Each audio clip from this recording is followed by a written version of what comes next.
Nick looked at Mundus and nodded. He was a bit intimidated by their combined presence, but he knew they couldn't afford to kill him. It would not be worth it. The next moment, Zarin Harrow stepped forward. Shing! A gray puppet made of steel appeared in his hand, and the hairs on Nick's back stood up. This puppet felt extremely dangerous. "We're going to take you out of the city," Zarin said. "I'll make sure that you don't accidentally look at the Crimson Sea." Nick took a deep breath. Bang! Nick found himself in absolute darkness, his entire head encased in steel. His heart rate spiked, but since only his head was encased, he didn't get attacked by the nightmare, not with the usual intensity at least. Nevertheless, having one's head encased in steel was a terrifying experience, and it wasn't easy for Nick to remain calm. The next moment, he felt some kind of force pulling at him, and his Zephyx began draining slowly. He could feel that his barrier had activated, which meant they were probably traveling through the city's underground. Shing! All the metal vanished, and Nick could finally see where he was, a couple of cliffs and a lot of wasteland. He knew where this was, close to the shore, northeast of the city. In barely a couple of seconds, Nick had gone from inside the city to a shore around 40 kilometers away. Sure enough, the speed of a hero was incredible. Nick also saw the three from anatomy beside him. "How are you going to lure the Specter out?" Mundus asked with a neutral voice. Nick looked at the cliffs beside him. "Don't worry about how," he said. The atmosphere became tense, but Nick kept his cool. "The important part is that I will lure the Specter out. I'm not sure if it will immediately bite or take a couple of minutes, but if it doesn't bite within the first 10 minutes, it won't bite at all. I need you to stay far away," Nick continued. "Most likely, it won't send anything after me if it sees that more than one person is close to me. I believe the Specter can sense the surroundings and infer a couple of things. I'd even bet that, by seeing me, it can see anyone close to me as well. At least, that's why it's been so hard for the city and Kugelblitz to lure it out. Perception by perception, if you want to call it that." "Perception by perception," Ariel muttered from the side, thoughtful. Nick nodded. "Because of that, I can't have all of you staying close to me. You need to be so far away you can't see me anymore." Zarin furrowed his brows. Apparently, he didn't like the sound of that. "We can't do that," he said. "We don't want to lose 2 elders and a fanatic. We have to see you to keep you alive." "I'm sure you'll find a way," Nick said. Zarin looked at Nick with narrowed eyes. Nick just looked back neutrally. Silence. Then Zarin looked at the ground with a thoughtful expression. Finally, he looked at Ariel with a meaningful glance, and Ariel returned it with one of her own. Everyone remained silent for about 5 seconds. Eventually, Ariel looked at Zarin and nodded. Zarin nodded back. Then he looked at Nick. "Fine," he said. "To summarize, you are to be left alone, and nobody is allowed to look at you while you lure the Specter out. But at the same time, you have to be protected from a demon that is going to go after you with all of its power. Is that right?" "Correct," Nick said. "If I'm right, 2 or more heroes or demons will attack me mere seconds after I start the process, but only if you're unable to perceive me." "That can be arranged," Mundus said from the side. "Good," Nick said. "Then I'll leave my life in your hands." None of the 3 answered. They just looked at each other. Nick wasn't sure if they were communicating or not. Seconds passed. The 3 of them were still there. Nick started to feel a bit awkward. They had to leave for him to start doing his thing. Why were they still here? "So do we start now?" Nick asked after nearly a full minute of silence. "No," Mundus answered. "Oh, okay," Nick said before falling silent again. Silent, more silent, minutes passed. Nick had no idea what they were waiting for. He just kept looking around awkwardly as the 3 from anatomy waited. Eventually, almost 10 minutes later, the 3 collectively looked towards the southeast. Nick also looked in that direction but didn't see anything. Some seconds later, a black dot appeared on the horizon, and Nick furrowed his brows. What was that? Some seconds later, the black dot resolved in Shing. Nick's heart nearly stopped when 2 people suddenly arrived in front of him. These 2 had traversed 10 kilometers or so in just a second, speeds that only heroes could reach. Did they get found out? But based on the lack of reaction from the 3 from anatomy, the arrival of these 2 newcomers was expected. Nick took a closer look at them. Both were women, wearing uniforms he'd never seen before. One had long silver hair and looked to be in her 20s. Her height was average, and she wore a uniform of gray and black. Her expression was severe, and she looked very annoyed. The other was a middle-aged woman with short brown hair, also of average height, wearing a completely silver outfit. Compared to the other one, she had a more neutral disposition. When they arrived, they shared a look with the three from anatomy. "Sorry for the delay. We had to make a detour," the second woman said with a polite tone. "No problem," Mundus answered. Then the two women glanced at Nick. "Who's he?" the annoyed one asked. "He's the bait," Mundus answered. "He's here voluntarily and won't die." Nick nodded. The woman with the neutral expression looked at him. "Who are you?" "My name is Nick, and I'm the chief Zephyx Extractor of Dark Dream." "Dark Dream," the serious-looking woman repeated in confusion, glancing at the other one. The other one just shrugged, probably a small manufacturer. By now, Nick could take a good guess as to where these two came from. "Well, glad to meet you, Nick," the woman with the nice expression said. "My name is Kevara Boral, and I'm the governor of Metalworks City, about 200 kilometers east of Crimson City." Kevara looked at the annoyed woman and gestured for her to introduce herself as well.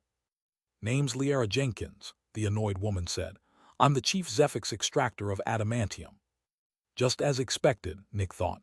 Two heroes from another city. This might actually be enough to suppress the Specter. Chapter 431, Bait. Nick watched the two newcomers talk with the people from anatomy. "I wonder how much anatomy had to pay them to help," he thought. "It can't be cheap, but the Specter should be worth it." Sure enough, anatomy has taken on a huge risk. If this fails, they might still need to pay these two. "So what's the plan?" Kevara, the governor of Metalworks City, asked. "First, we let him lure the Specter out. We assume it has a perception-by-perception ability, which means it might not appear if we're seen watching the bait," Mundus explained. "Perception-by-perception," Liara repeated, brows furrowed. "I've never heard of something like that." Kevara just shrugged. Plenty of abilities in the world of Specters. By the way Kevara and Liara acted towards each other, Nick could tell the dynamic between government and manufacturer was probably different in Metalworks City, much closer. The governor of Crimson City, by contrast, was always distant from the manufacturers. "And how are we going to know when to intervene?" Liara asked, skeptical. "We have a way to tell," Mundus answered. Liara looked at them unamused. "Fine, we'll get paid anyway," she said. "You get the full amount as long as at least one demon or hero shows up," Mundus confirmed. Liara didn't answer. "When do we start?" Kevara asked. Mundus looked at the other two from anatomy, who nodded. Then he looked at Nick, who also nodded. "We'll start right now," Mundus said. Then to Nick, "Start in 1 minute." Nick nodded. Then the heroes looked at each other. Shing! They seemingly vanished into thin air, moving so fast it was difficult for Nick to follow. Now alone, Nick took a deep breath. His ability still hadn't reactivated. Of course, the perception-by-perception explanation was only half right. While the Specter likely had an ability that strengthened its senses, it wasn't something as extraordinary as sensing whether someone else was sensing something. That was probably something only fallen, adversaries, or eternals could do. Most likely, the Specter could simply see someone's surroundings. Nick had said perception by perception, because he didn't want anatomy looking at him. Anatomy believed Dark Dream had some special means to lure a powerful Specter out, and they definitely want to know how it worked. But with this strange ability supposedly in play, Anatomy couldn't risk looking at Nick. Obviously, Anatomy was suspicious of his claim. They didn't fully believe it. But they only had one shot. If Nick was right, and they watched him while he lured the Specter out, they'd waste this golden opportunity. The Specter would most likely not show up if it sensed a hero watching over him. Then Anatomy would need to pay the two from Metalworks City a third of the full price, which was a lot, and they wouldn't get another chance like this. So they basically had no choice but to believe Nick, unless they were dumb. About 30 seconds after everyone left, Nick felt his ability reactivate. Sure enough, they won't risk it, he thought. Then he looked towards the closest cliff and slowly approached it. When he reached the wall, crunch, crunch, crunch. Nick pulled out his blades and started digging into the cliff. The reason was the Specter's intelligence. Nick had already appeared after looking over the cliff twice, and both times the Specter had failed to find him. He wasn't sure it would fall for the same trick a third time, so he decided on a new one. The reason he'd told them it wouldn't come after 10 minutes was to buy himself 5 minutes to prepare. Nick dug a hole in the cliff and quickly angled downward. Since no one was looking at him, he was over 1,000 times stronger than a normal human, essentially a very fast machine that could exert tons upon tons of force with every movement. Stones flung out of the makeshift cave with tremendous speed, and even when the occasional cave-in occurred, Nick just kept throwing them outward. A couple of tons of stone didn't inhibit him in any way. After just 2 minutes, the cave had already become over 20 meters deep, and Nick wasn't planning on stopping. Another 2 minutes passed, and he slowed down. I should already be closer to the water, he thought. He took a deep breath. This was the moment. Nick angled upward slightly and continued digging, more slowly now. Eventually, the ceiling of the tunnel began to drip with water. His heart rate increased, and he took another deep breath. Siarke womb. Nick scratched the top of the tunnel, and the ceiling suddenly gave way. Water broke through and rapidly filled the tunnel. As soon as it did, Nick's ability deactivated. Less than a second after the cave-in, he charged out of his collapsing tunnel at full speed. This was his plan all along. Act like he was trying to create a covert tunnel beneath the shore, just like the one Solace had made, then dig too close to the surface, cause a cave-in, and run. He was sure the Specter was in the water, and that it would sense him the moment he made contact with it. He was right. His ability deactivated immediately after the water touched him. Nick charged out of the hole in less than a second and shot south, away from the shore. His ability activated again. Nick ran. He got 300 meters away. And then, his ability deactivated. He looked north and saw a tiny speck in the distance. He knew exactly what that was. Chapter 432, The Battle Begins. That speck had to be a person, more specifically, one of the coral people. Nick continued charging south with all his speed, which wasn't very fast now that his ability had deactivated. Time seemed to slow as the distant speck grew larger at an alarming rate. It felt like he'd barely taken a step before he could make sense of it. Just as expected, it was a person, a tall man with black hair. A huge growth of corals came out of the back of his head, forming long, slithery, spiky wings. Corals burst out all over his body, but only from the back of his arms, his legs, his head, and his torso itself. The front of him looked relatively normal. This had to be him. This had to be the hero who had vanished in the Forbidden Zone decades ago, the chief Zephyx Extractor of the previously biggest manufacturer in Crimson City, Ambrosia. He'd been extremely powerful back then, and his power probably hadn't diminished. This was an early hero, someone who had already worked with demons for years before dying. Anatomy hadn't had that opportunity. Time seemingly moved in slow motion. Nick felt like he was crawling while the man moved at incredible speed, closing in rapidly. 3 kilometers, 1 kilometer, 300 meters. Nick turned to face him. He can't kill me, Nick thought. I'm certain the Specter is Envy's servant. That means he can't possibly kill me. Envy wants the power of the null. The man closed in, and Nick looked back. 100 meters, 50 meters. Bang! The ground between them exploded, dust thrown everywhere. Nick was covered instantly, but his ability didn't reactivate. It wasn't possible to hide from someone this much stronger than him. Shing! Nick heard the sound of something being cut. Whoom! A powerful shockwave blasted the dust clouds away, and that was when Nick saw it. The man's right forearm had been severed and was flying toward him. Luckily, Nick could easily sidestep it now that it was no longer attached. At the same time, an icy silhouette hovered in front of the man, cerulean blue, humanoid in shape, though its limbs were essentially long swords, with more blades jutting from other parts of its body. Only its face looked remotely normal, carved like a cheap marionette's, an exaggerated grin, its eyes just 2 upward curving lines as if smiling. Whoom! Before Nick could fully take in the sword puppet's appearance, he felt an extremely powerful burst of Zephyx from the south. 4 distant silhouettes were rapidly approaching. Mundus, Zarin, Liera, and Kevara. Ariel was nowhere to be seen. The battle was about to begin. The cerulean puppet readied its swords and shot at the coral man, who retreated, already at a disadvantage, having lost an arm.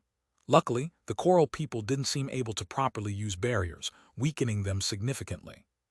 As he retreated, the man pulled a gun from his uniform and aimed it at the puppet. At the same time, the puppet stopped and shot to the side. The change in trajectory so rapid and sudden it seemed like several laws of physics had been broken, as if momentum and inertia didn't exist. Nick was shocked, not by the movement itself, but by the fact that the puppet could move like that at all. Moving like this required flight, which meant it required a hero. There were plenty of heroes here, but Nick was sure the puppet didn't belong to the 2 from Metalwork City. Anatomy had the symbol of a puppet, and Zarin had already summoned a small steel one, but this wasn't Zarin's, since Nick had already seen that one. It most likely wasn't Mundus, either, since he was charging in with everyone else. That only left Ariel, who wasn't here right now. Additionally, the puppet's color was extremely similar to Ariel's hair. Is Ariel a hero? Nick thought. But wasn't Mundus Anatomy's hero? Yes, he was. This could only mean one thing: Anatomy had two heroes. But then Nick noticed Zarin flying through the sky alongside the other three. No, Anatomy had three heroes. All three of their leaders had already become heroes. That put them on the same level as Cujoblitz in hero count, if one ignored the governor.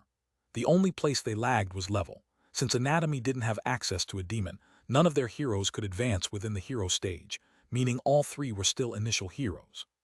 Cujoblitz, meanwhile, probably already had more than one early hero, maybe even a mid-hero. While Nick worked through this, the Coral Man fired his gun at the blue puppet. Boom! A brutal explosion. The puppet took the shot right in the chest. All that fancy maneuvering hadn't helped at all. The bullet buried itself deep inside, yet the puppet didn't seem very damaged and continued charging at the man. Whoom! Huge green tentacles shot out of the puppet's chest and wound around it in an instant. Before anyone could react, the puppet was completely surrounded, and it became clear the tentacles were actually green roots. The puppet stopped in the air, immobilized. The man retreated. The four heroes rapidly approached. And then, boom! A bolt of white lightning hit the bound puppet and brutally exploded. The four heroes in the air stopped for a moment as countless cerulean pieces scattered across the surroundings. Where the bullet had only buried itself in the puppet's chest, this lightning bolt had completely obliterated it.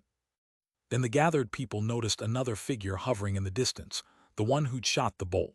By the power it had exhibited, they could be sure of one thing: this person was definitely stronger than the Coral Man.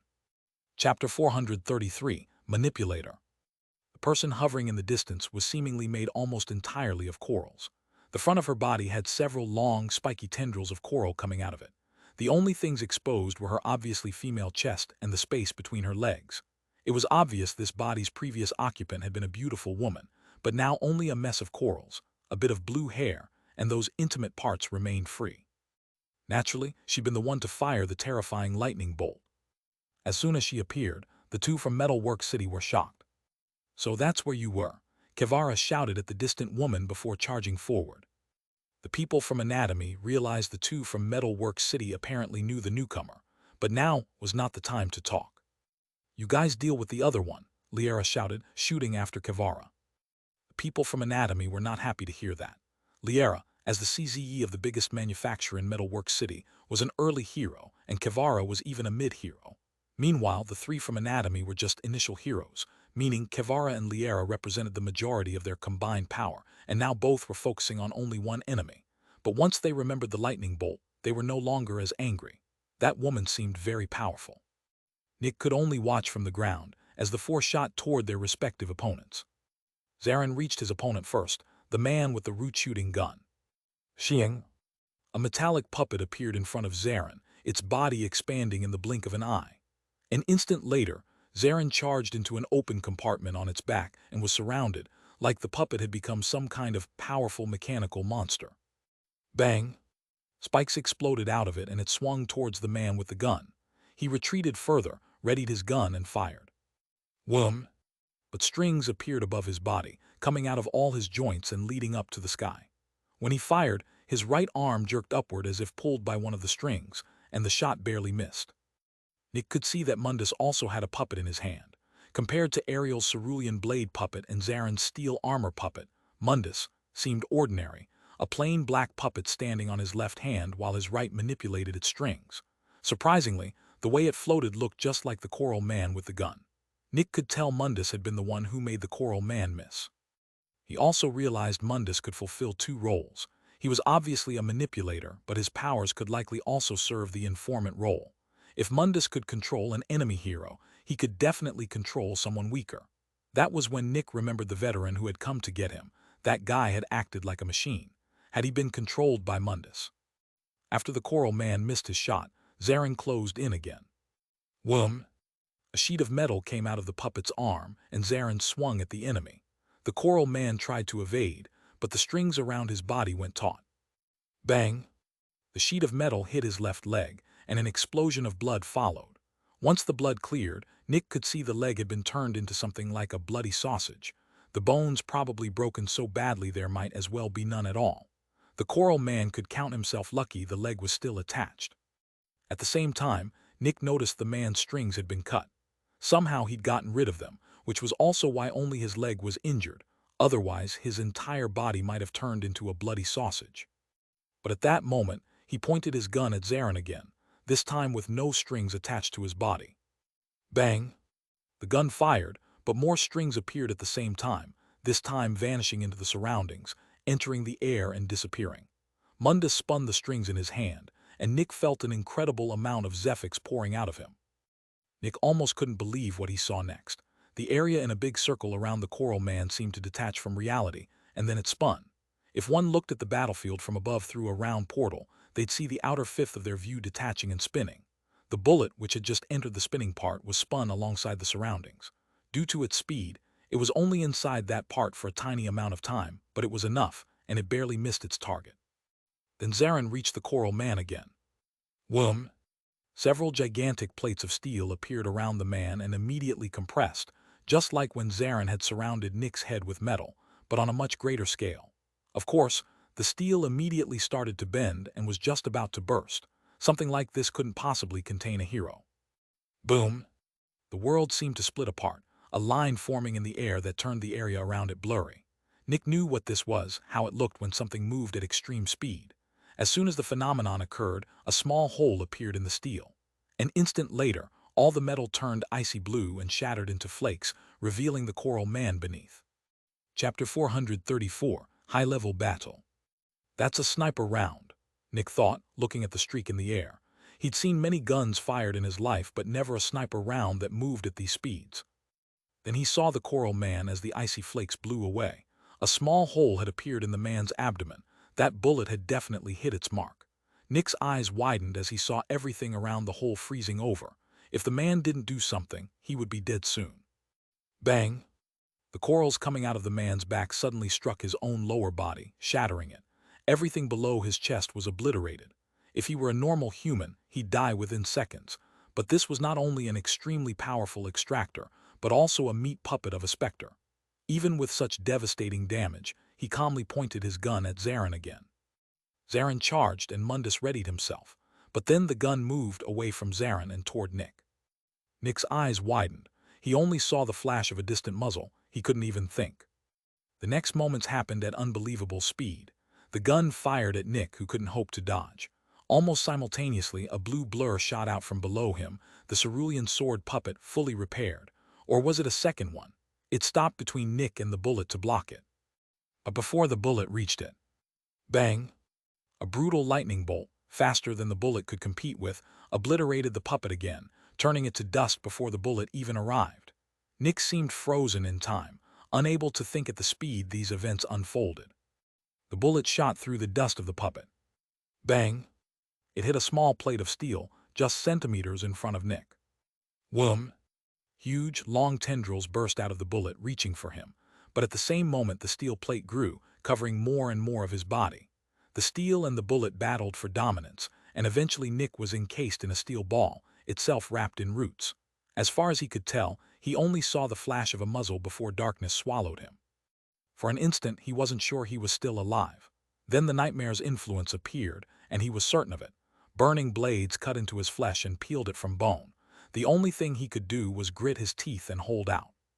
While Nick endured the nightmare, the roots covering the steel ball extended toward the ground. Whoom! They threw themselves toward the sea. They'd captured their target. Everyone realized what had happened at once. Mundus' eyes narrowed, and the black puppet in his hand curled into a ball. Ding! Strings appeared in the air and went taut, stopping the root-covered ball. The roots kept pulling, but they couldn't compete. Now it was obvious the coral man was an early hero, while the people from Anatomy were initial heroes. Yet even though he was stronger than Mundus, his relationship with his roots was different from Mundus' relationship with his strings. The roots were like minions that received no new Zephyx from the man, limiting their output until they eventually ran dry. Mundus' strings, by contrast, were directly manipulated by him, infused with as much Zephyx as he wanted. So even as the roots pulled with all their strength, Mundus simply matched them with more Zephyx. In less than a second, the roots weakened and stopped. Nick had only been dragged 1 kilometer closer to the sea. still a couple 100 meters away. Seeing he no longer needed to reinforce the ball, Zarin turned back to the man, who pointed his gun at him again. Whoom bang! Zarin summoned a big sheet of metal between them. The bullet hit it and wrapped around it, dragging both to the ground. Zarin charged forward while more strings appeared above the man, pinning him in place before he could ready another round. Mundus and Zarin focused on the coral man. They were about to win. Careful! Kevara's voice pulsed throughout the world, not spoken aloud, but projected through her Zephyx, bypassing the speed of sound. Zarin and Mundus looked up toward the other battlefield. Kilometers of sky were covered in silver metallic liquid, like the world had been wrapped in clouds, while countless shards of metal shot past at unbelievable speed, tearing up the ground below. Luckily, a metallic cloud shielded the people on the first battlefield from the fallout. From time to time, huge lightning explosions flashed past the clouds. The liquid metal was Kevara's work, the shards of metal Liera's. When the others looked up after Kevara's shout, they saw something terrifying. The coral woman had summoned a spear of lightning and was about to throw it. She was too fast to react to. Whoom!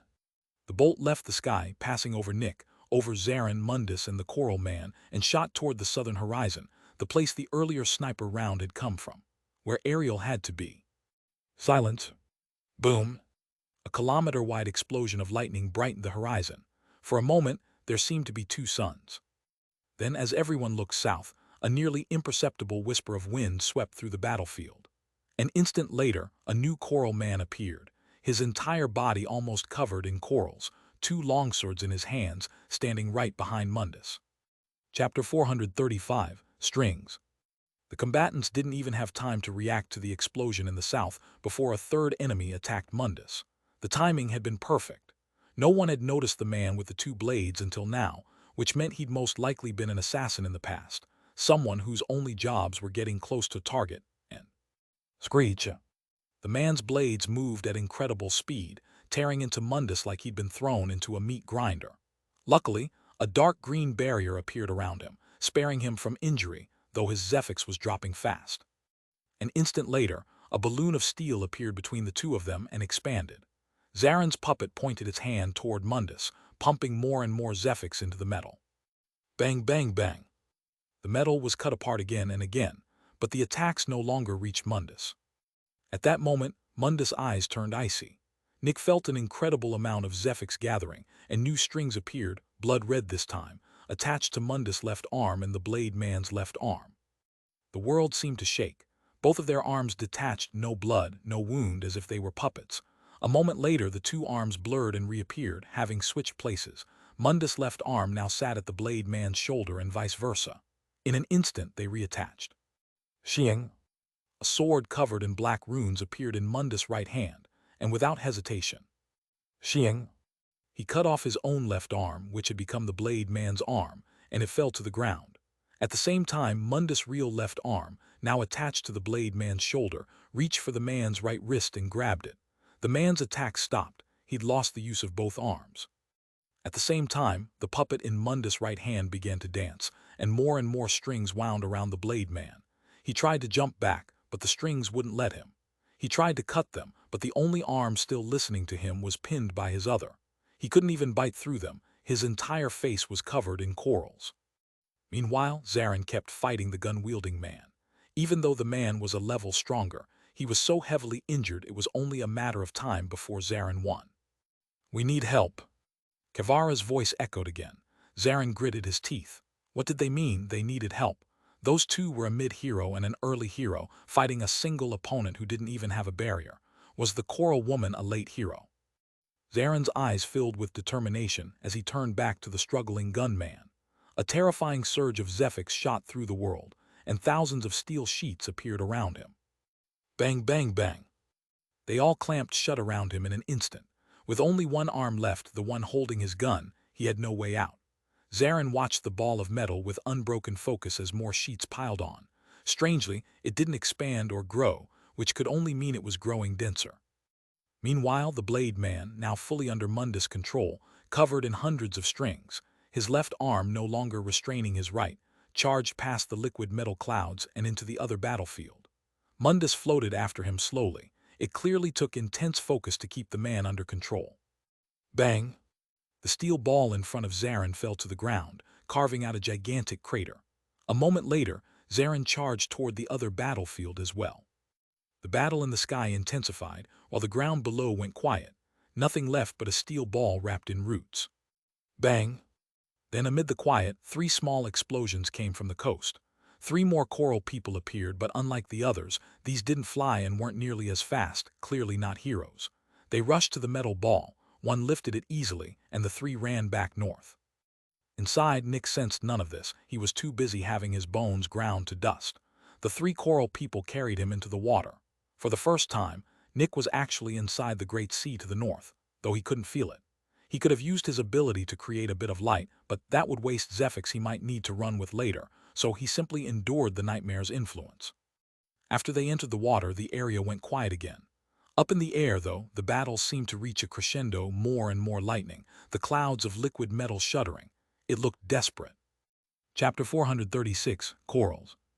Nick didn't know how long he was under the nightmare's influence, seconds, maybe minutes. It was hard to tell time while being tortured. Eventually it vanished as light returned.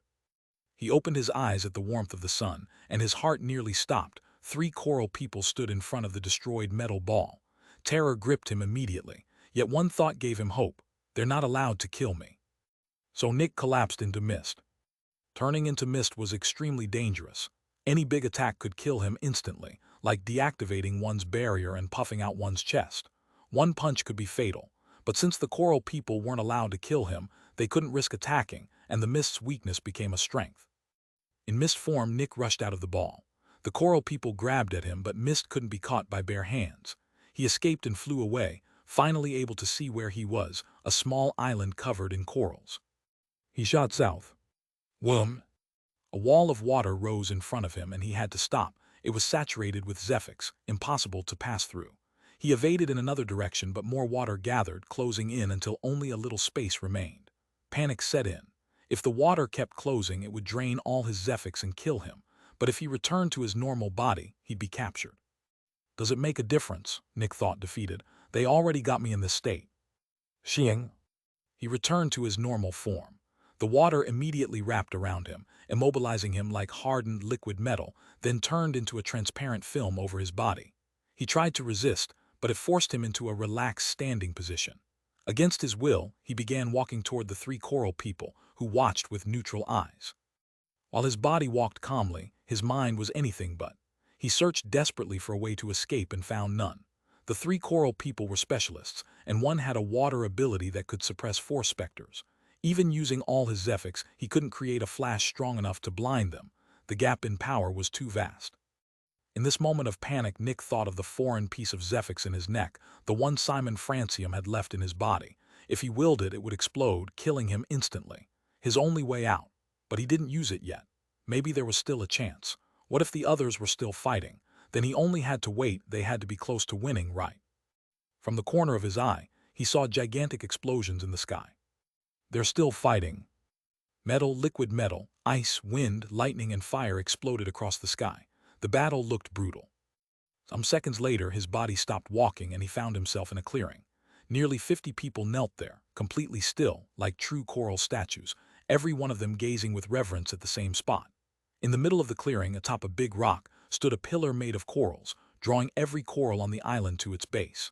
It was only around 4 meters high, but Nick could tell it held an incredible amount of Zephyx. Involuntarily, his body climbed the boulder. At the top stood another person, wearing a crown of corals and the robes of a priest. Finally, the man said, his cadence unnatural, almost as if it weren't a human speaking. Getting you was more troublesome than expected.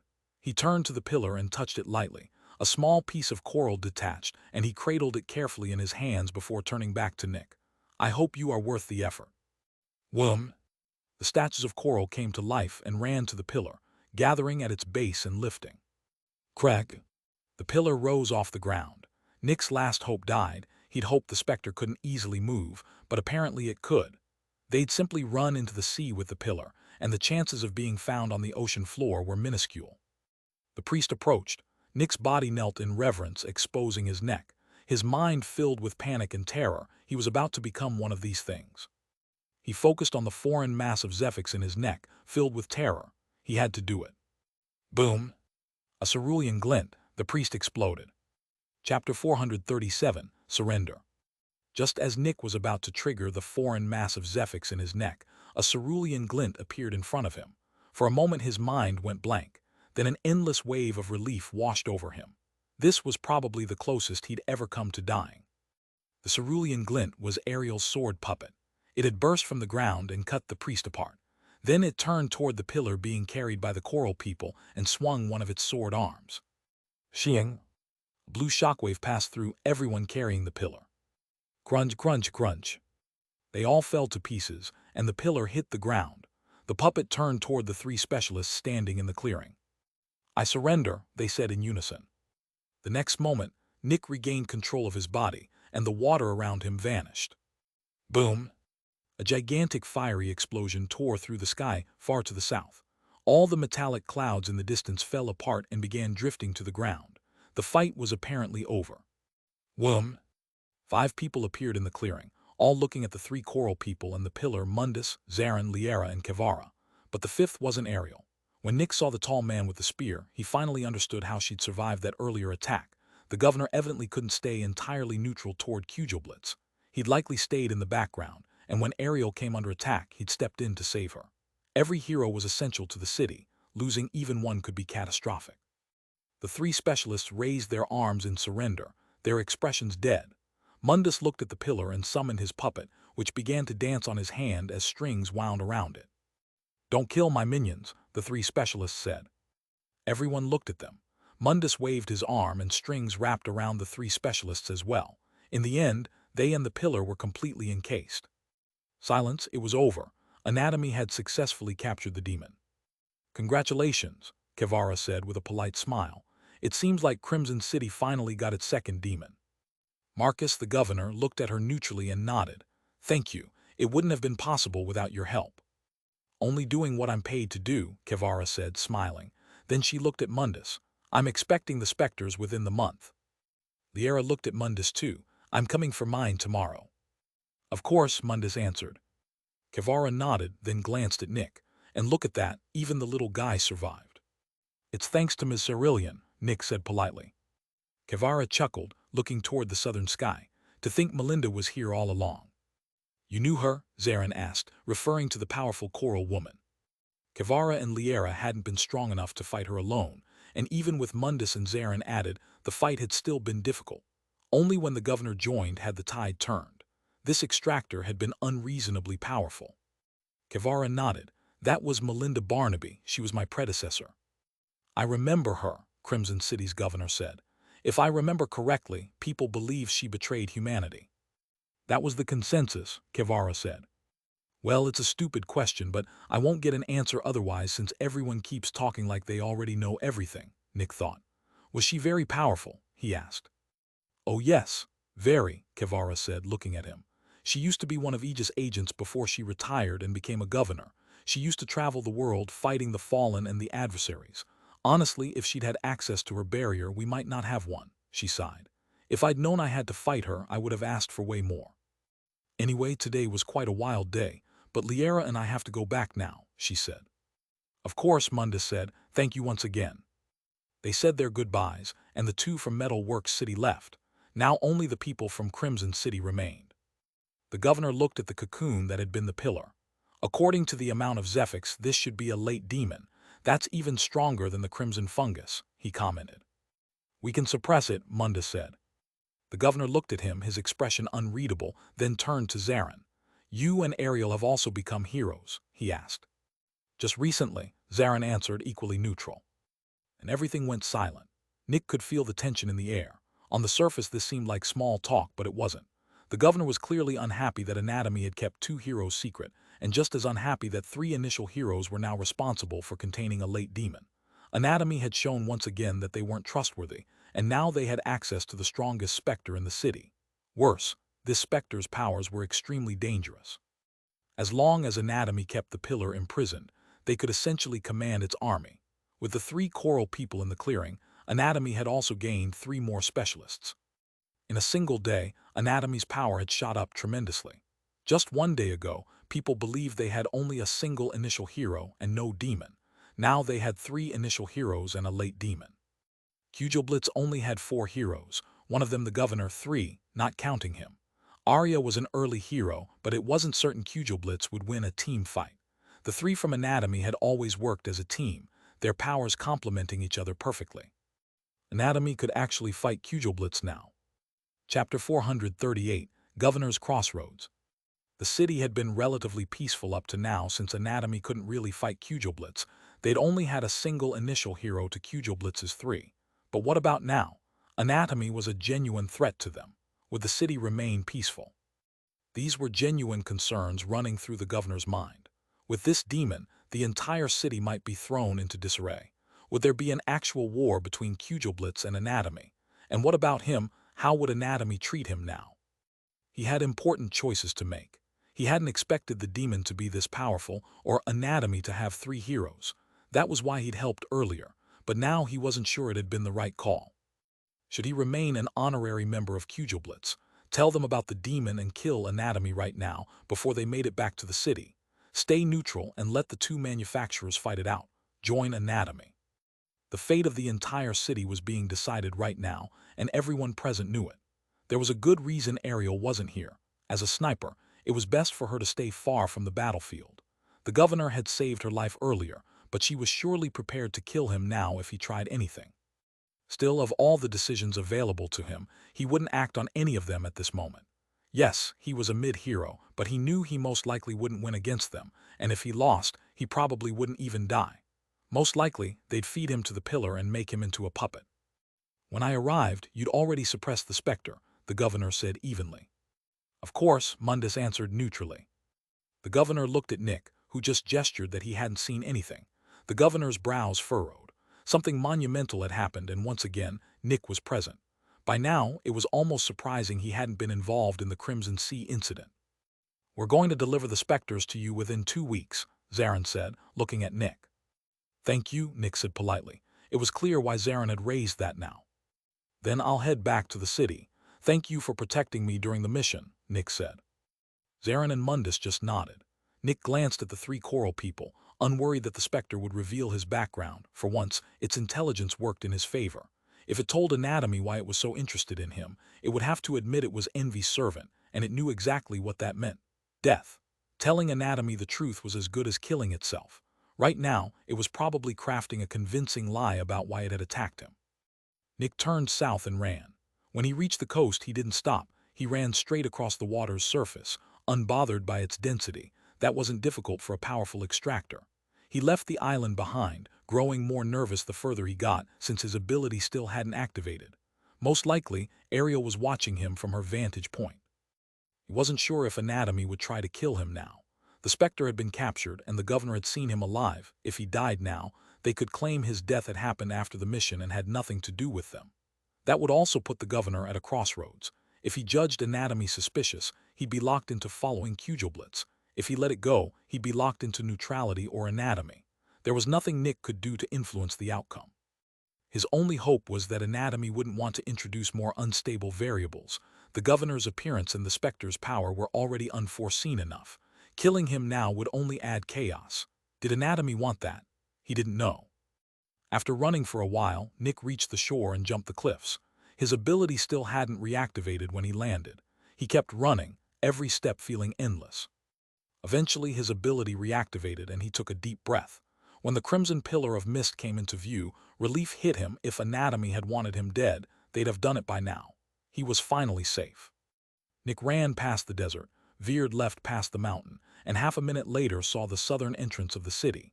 Only when he walked past the 4 veterans guarding the south did he truly feel safe. He crossed the bridge and reached the outer city. He was back. The whole mission had taken less than an hour, but it had felt like forever. Once inside, Nick slowed down. It was risky but worth it, he thought, walking toward the inner city. Nervousness gave way to excitement. We really earned a lot today. When he thought about the Specters they'd secured, his mind raced with possibilities. The payout was tremendous. So what would Dark Dream receive? 1 peak adult, 1 mid-adult, 1 early adult, and 7 adolescents. 10 Specters. Chapter 439, Long Day at Work. News that Anatomy had captured a powerful demon spread through the city within days. Blitz congratulated them publicly, and everyone saw it as good news, one less demon walking the world with a second one contained. Beneath the surface, things grew troublesome. Anatomy was now a genuine threat to Kugelblitz, who felt threatened and didn't want to lose their position as the city's strongest manufacturer. They had to do something. They tried to get rid of Anatomy for decades without success. The soft approaches never worked. That left only the hard approach, killing at least one of Anatomy's heroes or their demon. Killing the demon was basically impossible, since no one could get near it unnoticed. That left only the heroes, but that was easier said than done. They couldn't attack inside the city without everyone noticing, and once that happened, all pretense would collapse into open warfare. The governor would have to choose a side, and whoever he chose would most likely survive.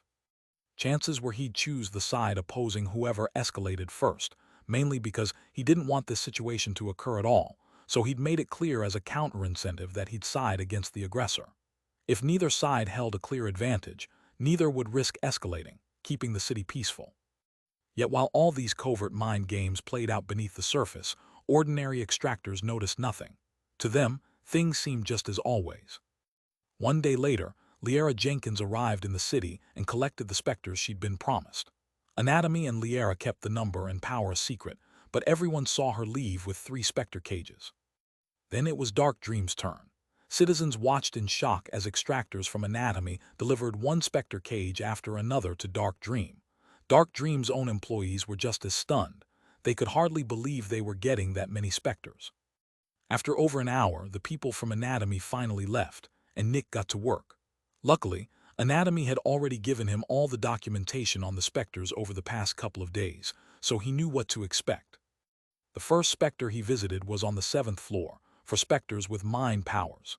He walked into the containment unit without hesitation and found a heavyset man with a nervous expression, dirty, looking as if he feared being watched. "Are you one of them?" the man asked carefully. "One of whom?" Nick asked. "You know what I'm talking about." "I really don't." "One of the rat people," the man whispered. "Rat people?" Nick raised an eyebrow. "Yes, the rat people," the man repeated, as if Nick should already know. "They're the ones that secretly run the city. Did you never notice how hairy the governor's arms and legs are? That's his rat coat coming through his flimsy disguise. The rat people control this city. They want to turn all of us into willing servants to build their rat empire. Didn't you see that the governor and the really strong extractors can look at the Crimson Sea without issue? That's because the Crimson Sea is the Rat King living below the city." Nick listened to him ramble about rat people for about an hour before turning to leave. Surprisingly, the man didn't try to stop him. Once outside, Nick sighed. Fucking rat people, he thought. What nonsense. The heavyset man was a Specter called the Conspirator, who cooked up conspiracy theories and tried his best to convince people of them. Any knowledgeable extractor would notice the resemblance to the false news, the fanatic roaming the city, and it was very similar, just operating at a different scale. The false news was more troublesome since it reached far more people, while the conspirators' reach was smaller. The subtle difference was in how they grew stronger. The false news gained power based on how many people it convinced, while the conspirator grew simply by sharing his theories.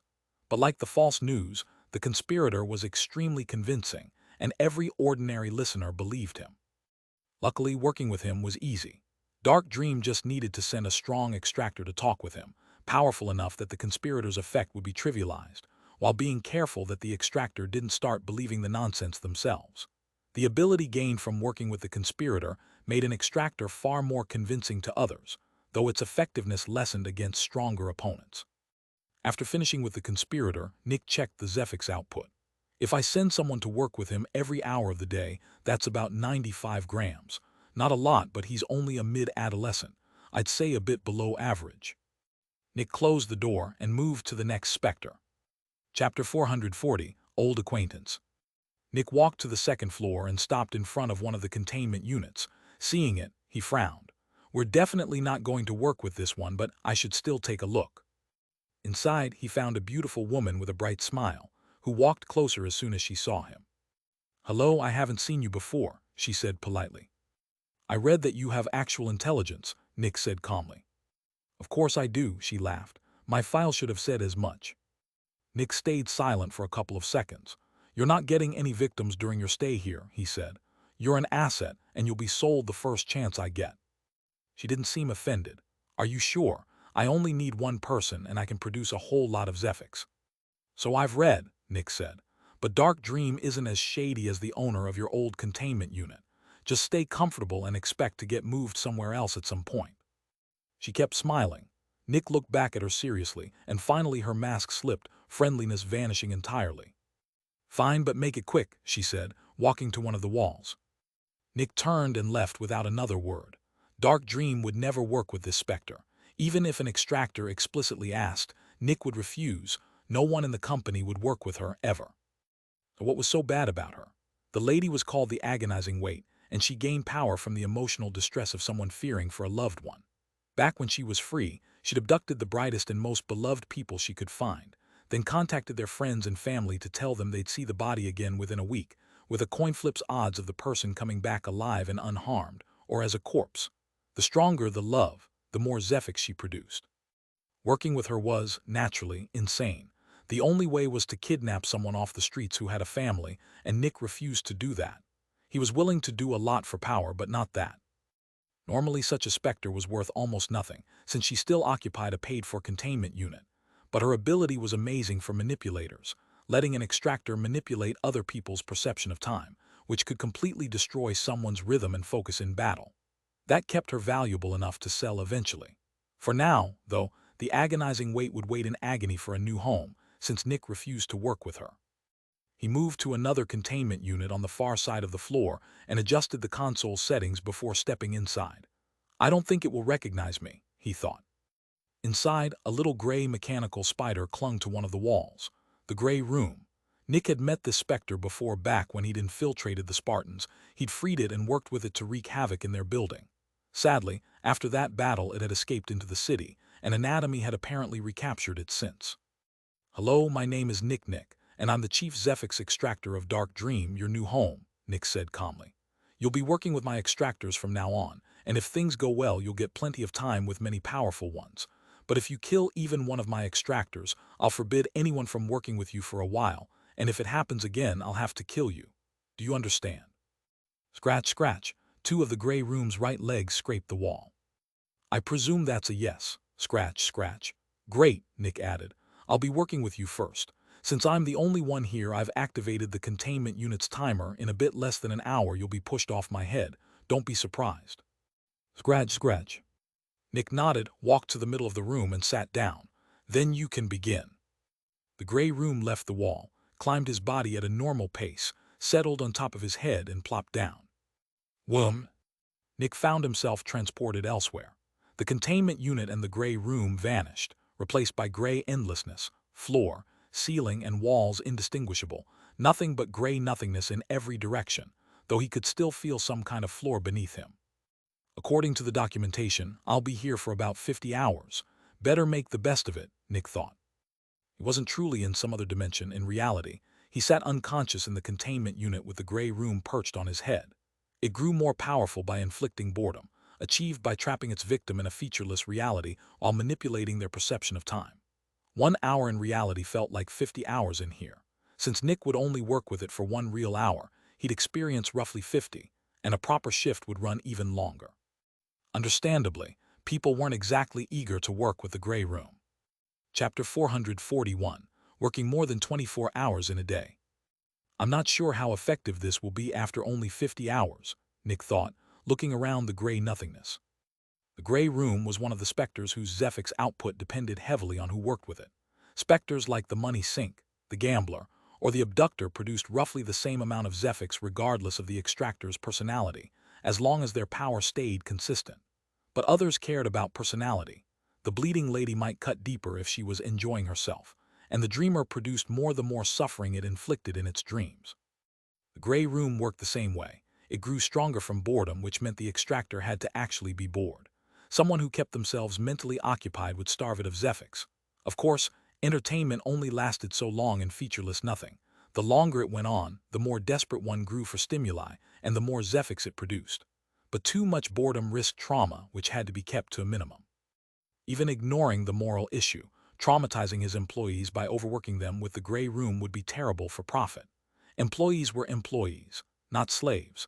And if someone had a bad enough experience to refuse further sessions, Nick couldn't force them without risking a leak of valuable intel. The Grey Room was one of the few Specters for which no unified procedure could be created. Every extractor would need their own. And things will probably change again once it becomes an adult, Nick thought. It was already a peak adolescent and had been for years. Not every Specter could advance to adult, but the Grey Room had a good chance. It could happen tomorrow or years from now, impossible to predict. Most likely the time dilation gets even stronger if it advances. It won't be easy to convince extractors to work with it. Well, at least its ability has amazing potential. The Grey Room's ability had been the main one the Spartans relied on, though they'd never gotten the chance to use it on Nick. It gave an extractor the power to stretch or constrict space, reducing or expanding the distance between a target and the user.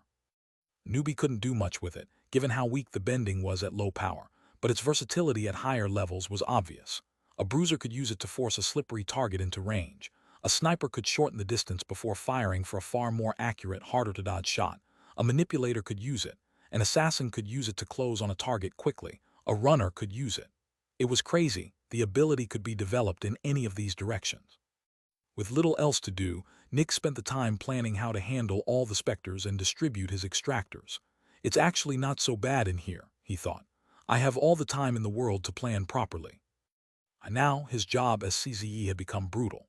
It was nothing like the early days, when Dark Dream had only the Dreamer and the Screaming Coffin, and he'd needed just 8 hours of sleep and some Zephyx management. Now he was running a business of over 100 employees almost single-handedly. Julian stayed busy meeting people outside the company, leaving him little time to manage Dark Dream directly. Nick was effectively doing 2 jobs, CZE, and nearly the entire HR department. Julian handled the financial side, but naturally Nick had to deal with finances too, as CZE. Plenty of people envied Nick his position. None of them envied his workload. Ding! The grayness around him vanished, and he found himself back in the containment unit. The Grey Room had returned to one of the walls. Nick wasn't surprised it was already over. It had felt about as long as he'd expected. We'll need to send a couple of employees in here and see where we stand, Nick said, standing. The next few days will be full of tests, but we should optimize Zephyx production within the week. Just be patient. Scratch. Nick nodded and left. Checking the Zephyx container afterward, he found roughly what he'd expected. 2 grams, he thought. He'd only worked with it for 1 real hour, so the total was always going to be small, and the severe lack of boredom hadn't helped either. He'd barely been bored in there at all, despite effectively spending 50 hours. It had felt like 1 or 2. But I made a lot of progress on the plans, he thought. Maybe I'll work with it just to get more hours in the day to organize things. Since I'm no longer limited by the clock, maybe I can take on a few more duties. Eventually, Nick left the floor for the next Specter. Chapter 442, The Berry Bush. Nick walked to the 4th floor, home to all the possession Specters. Stepping out of the extractor shaft, he looked over the containment units, every single one filled. I'll buy more units and stack them on top of the current ones. Stacking possession Specters shouldn't be an issue.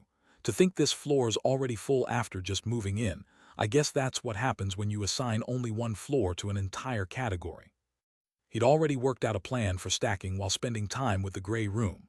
First, he walked to the eastern units and stopped at the southern one. This shouldn't be too difficult, he thought, stepping inside. In the middle of the room sat a beautiful green bush full of berries, a possession Specter.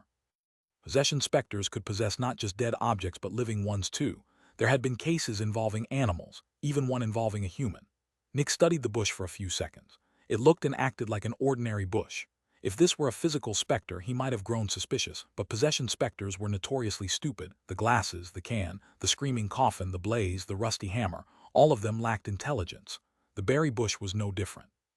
The berry bush, that was its name, was an early adolescent possession Specter that gained power in an interesting way. Nick studied the berries before approaching and plucking 5. Documentation says don't take more than 5, he thought. I'm confident in my power and my self-control, but ignoring the documentation would be stupid, so just 5 for now. He picked one up and ate it. As soon as he bit down, an indescribable explosion of flavor filled his mouth. Saliva flooded in, seeming to take on the berry's properties, and within seconds his entire mouth tasted incredible. The flavor spread through his whole body, and his mind sharpened, focused, and came fully awake. He swallowed almost immediately, his body craving it. A few seconds later, he took a deep breath. That was scarier than I thought, he thought, looking at the bush with newfound respect. If it hits a mid-veteran that hard, how strong is the effect on a normal person? He already knew the answer. He remembered people in the Dregs snorting blue dust, craving it, willing to give anything for one more hit.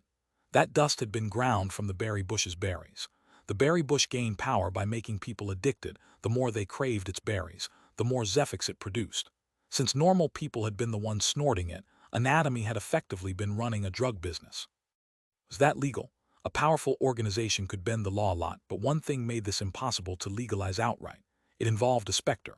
Under normal circumstances, only extractors were allowed to work with one. If a manufacturer wanted to involve the general public, the city would demand extreme security and surveillance, standards nearly no manufacturer would want to meet, which meant anatomy's business had been highly illegal, kept hidden only through enough sway with the guards. It was just one of many illegal things a big business could get away with, and one of the reasons Nick hated the city's government. Creating laws but not enforcing them, he thought in disgust, grabbing another berry. Might as well not make them at all if they don't apply to everyone. He finished the 5 berries and walked out. He wanted more, they tasted incredible, but his self-control held. He wouldn't use the berry bush to sell drugs. Even setting the morality aside, Dark Dream lacked anatomy's sway with the guards, making them far more likely to get caught. I guess I can use it as a small treat for the extractors once a day. As long as I control access, there shouldn't be any danger. Eating too many berries would cause serious problems, but Nick would make sure that never happened. This was one of the very few containment units he wouldn't open to just anyone. He didn't even trust Trevor and Jenny with it. Only Julian and Nick would have access, same as with the agonizing weight. I can't gauge its real output from my own reaction. I'm not a representative sample. I'll check once I've handed berries to the extractors. He walked south to the last 2 containment units on the floor with new Specters, looked toward the eastern one, and took a deep breath. Probably only I can work with this one. I doubt any of my employees will volunteer. I'm really not looking forward to this. Chapter 443, The Dark Room. Nick took a deep breath and entered the containment unit. He really didn't look forward to this. Inside stood a big black cuboid, about 2.5 meters high, 5 meters long, and 3 meters wide. This was the Specter, and a big one. The people from anatomy had even needed to remove parts of the floor to get it onto the 4th floor. Luckily, containment unit entrances were huge, almost always covering an entire wall. Seeing it made Nick nervous. This Specter was on the verge of unworkable. He walked around the cuboid to its backside, where he found a door, turned the handle and looked inside. Black, everything was black. Specter was called the Dark Room, and true to its name, it was a perfectly dark room. It was obvious how to work with it, just like the Fiend of Darkness, the fanatic belonging to Cujoblitz, whose shroud they used to make the Shadow Shrouds. Nick had worn one before. The Fiend of Darkness enclosed people in a place without light and kept them there until the nightmare killed them. The Dark Room worked the same way, producing Zephyx based on how powerful its occupant was and how long they stayed. Working with it meant suffering under the nightmare's influence, and nobody was willing to do that. It was worse than working with the Blaze, and Taryn was the only person besides Nick willing to do that, and Nick was certain even Taryn wouldn't take on the Dark Room. That left only him. Sadly, there wasn't much reason for him to work with it either. It produced decent Zephyx, but his body's absorption quota was already filled by the adults. Just like the agonizing weight, nobody would end up working with it. Still, for the sake of completeness, Nick decided to try it once. He steeled his mind and stepped inside. Bang! The door slammed shut behind him and vanished, leaving him in absolute blackness. It wouldn't reappear until the person inside was killed. As soon as the door closed, furious, laughing faces appeared around him, shouting and biting into his body. Nick didn't move. He'd been under the nightmare's influence before and had somewhat grown used to it. Still, his body tensed as unimaginable pain hit him, teeth that burned and froze at once, walls of grinding spikes closing in, burning needles in his eyes. People killed by the Crimson Sea reappeared, trying to drag him down with them. The governor discovered Julian was a Specter and confronted him. Envy arrived in Crimson City. Every worst-case scenario he could imagine played out in front of him. He tried his best to resist, but the torture consumed his focus fast. In the past, whenever he'd faced the nightmare, he'd had either a goal or a means of escape. Right now, he had neither. So, just 15 seconds after entering. "Ah!" Nick screamed, grabbing his shoulders. In the illusion, his arms were bound by searing chains. Molten metal poured into his screaming mouth. "I can't." In the illusion he couldn't move, but he knew that wasn't true in reality. Nick turned and kicked. Boom! The illusions vanished as a gigantic hole opened in one of the dark room's walls. He breathed rapidly and jumped out, staring at the room with fear for a while afterward. As he watched, the rubble strewn around the containment unit turned to black smoke and vanished, and the wall began to slowly regenerate, a process that would take a couple of hours. This was the only way out of the dark room: break a wall. Luckily, Specters were hard to kill, and as long as someone didn't attack more than one wall, it would survive. After a few seconds, Nick calmed down. How long was I in there? 20 seconds? 30? I don't know. Anyway, I'm glad it's over. He left the containment unit and checked the Zephyx container, a bit surprised. 0.5 gram for half a minute of work. That's a lot. He wondered if Anatomy had ever locked problematic extractors in there and left them until they died. That would add up to a lot of money. He sighed. Doesn't matter, I'm not doing that. Looking back at the containment unit, he thought, I guess this will just be another asset like the agonizing weight. Though unlike her, this one doesn't even grant an ability. Anatomy tried many times to see if the Nightmare's ability could be obtained through the dark room as a proxy, but of course it didn't work. If it were that easy to get an ability from an Eternal, more people would have won. Chapter 444, Eternal Abilities. Every manufacturer lusted for a way to give Extractors the abilities of Eternals, the most powerful Specters, with correspondingly powerful abilities. Sadly, the Eternals were so powerful that one could only gain their ability if they chose to grant it. For a human to gain an ability or an ability advancement, two things had to be true. The Specter's body had to be nearby, and it had to be producing Zephyx. Meet both conditions long enough, and an ability would follow if one didn't already exist. So how could someone get an Eternal's ability with that in mind? The sun, it killed anyone who rose more than a couple of kilometers into the sky. Getting close was impossible. There was the precedent of the Champion of Light, but Nick had no idea how he'd managed it. The only explanation he could think of was that the sun had chosen him. The null, being close to it meant perceiving it, and perceiving it meant dying. Getting its ability was just as impossible.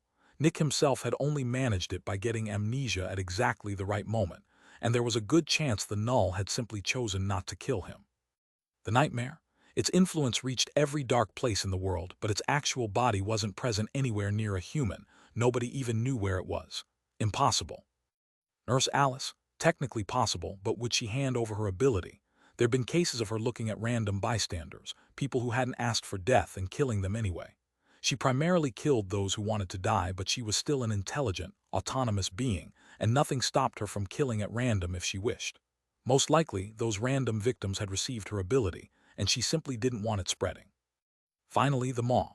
Funnily enough, it was the only Eternal that gave out its ability regularly. Whoever won its grand battle royale received it, for reasons no one understood.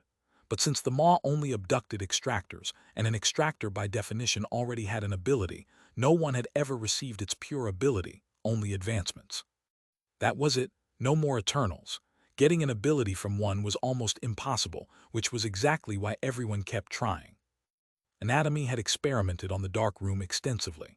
The amount of Zephyx it produced was unreasonably high for an early adolescent, leading them to suspect some of it came from elsewhere, most obviously, the Nightmare. But after years of trying, they concluded there was no way to get it. What had once looked like a potential gold mine turned out to be just an asset. Nick looked at the containment unit a while longer, sighing. Anyone looking at the dark room had that exciting thought. What if? What if they were the one who managed it? But one had to be realistic. Anatomy had probably poured hundreds of millions of credits into experimenting on it. If even they couldn't crack it, how could he? Naysayers might point to the spilling bottle. After all, the manufacturers had searched for that too, and only Nick had found it. But anyone making that argument either lived in a fantasy world or lacked the critical thinking to evaluate reality properly. Everyone had known the swallowing swamp was a hatchling, and there'd been no incentive to investigate it. Great, a hatchling the size of a small country, one that would cost more to contain than it would ever produce. Nobody had bothered investing real resources into finding the spilling bottle. That was the only reason Nick had succeeded. If Anatomy or Cugelblitz had simply sent 20 veterans to dig through the swamp, they'd have found it themselves. But with the dark room, Anatomy had invested heavily, so heavily that they were comfortable handing it over to Dark Dream as part of the deal. I won't get the Nightmare's ability out of this, Nick thought. I shouldn't even entertain the idea. I'll just treat it like the agonizing wait. He turned from the dark room's containment unit to the neighboring one. One more possession Specter to go. He pushed the dark room from his mind, walked over, took a breath, and opened the door. Chapter 445, The Red Tub. Nick walked into the containment unit. Luckily, this Specter wasn't nearly as bad as the dark room, not even as bad as the gray room. This was one his extractors could actually work with. In the middle of the room sat a pristine white tub, about a meter high, just big enough for a person to lie in, but its contents were blood red, filled nearly to the brim, threatening to spill with the slightest disturbance. Nick approached and inspected it. This was the red tub, a late adolescent possession Specter. It doesn't smell of blood, he thought, standing beside it. No reason to wait. According to the documentation, I should be able to. He stretched his right arm forward and submerged it. Surprisingly, the blood didn't move at all, as if it didn't interact with the physical world, yet his arm sank in and seemingly vanished. He frowned. It tingles, he thought then a few seconds later, now it itches, and a few seconds after that, and now it hurts. He took a breath and forced himself to wait.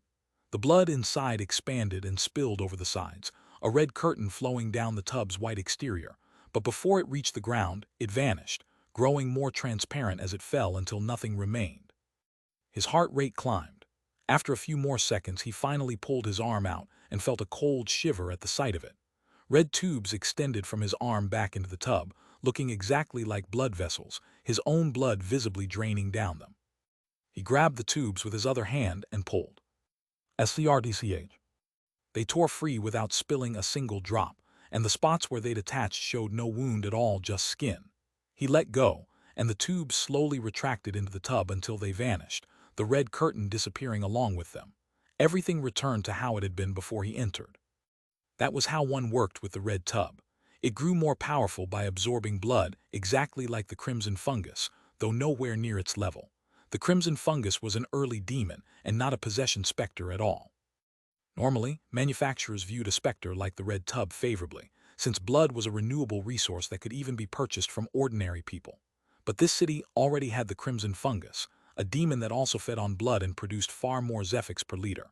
And since blood prices were already set around the fungus output, buying blood for the red tub wouldn't turn a profit. Its real money-making potential remained untapped. But it's still good enough for the Extractors, Nick thought. It hurts, but nowhere near as bad as the blaze. Working with it is quick too, and the only limit is how much blood is available. We can probably get decent Zephyx out of this one. He studied the motionless tub a while longer. There was a strange beauty to it, then left. Checking the Zephyx container, he found 7 grams. A bit less than expected, but I didn't get anywhere close to anemic. If 20 Johns each give it a liter of blood a day, we should get something like 100 grams out of this one. A normal person would die within days giving up a liter daily, but Extractors regenerated far faster, which made Nick think of hyper-regeneration, the blood Specter ability. Pairing that with the red tub would be a great way to make money, and for once, that idea would actually work. Sadly, like the blood Specters themselves, hyper-regeneration's healing wore out after a few uses and needed time to recover. Someone with the ability could probably give over 15 liters a day across several sessions, but wouldn't be able to work with it again the next day until it recovered. Still, maybe it made sense to hire 2 or 3 new employees and grant them hyper-regeneration specifically to work the red tub down the line. I'll think about it later. For now, the last new adolescent. He left, took the extractor shaft up from the 4th floor to the 5th, and exited. Approaching the 2 western containment units, he headed for the southern one. I wonder if this one is really as dumb as the documentation makes it sound. Chapter 446, Another Blood Specter. Nick waited a moment at the entrance, then readied himself. Bang, bang. He entered as quickly as he could. Bang. He jumped aside as a red blur shot past. Another blood specter. Now it was obvious Anatomy had loaded Dark Dream up with specters that either produced little Zephyx or were difficult to work with. They couldn't fill the whole lineup with useless ones without creating a legal problem, so they'd thrown in a few genuinely useful specters, just barely enough to count as fulfilling the deal. Luckily, all the useless ones were adolescents. Dark Dream preferred keeping the trash at that rank so their adults stayed valuable. Blood specters in general didn't produce much Zephyx and had unremarkable abilities, but usually made decent training partners for new extractors. Usually. It's even dumber than I expected, Nick thought, watching it. Bang! A red blur bounced diagonally off the ceiling behind him and hit the ground again. Nick sidestepped easily and got his first proper look. A red fish, about a meter long, lying on the ground.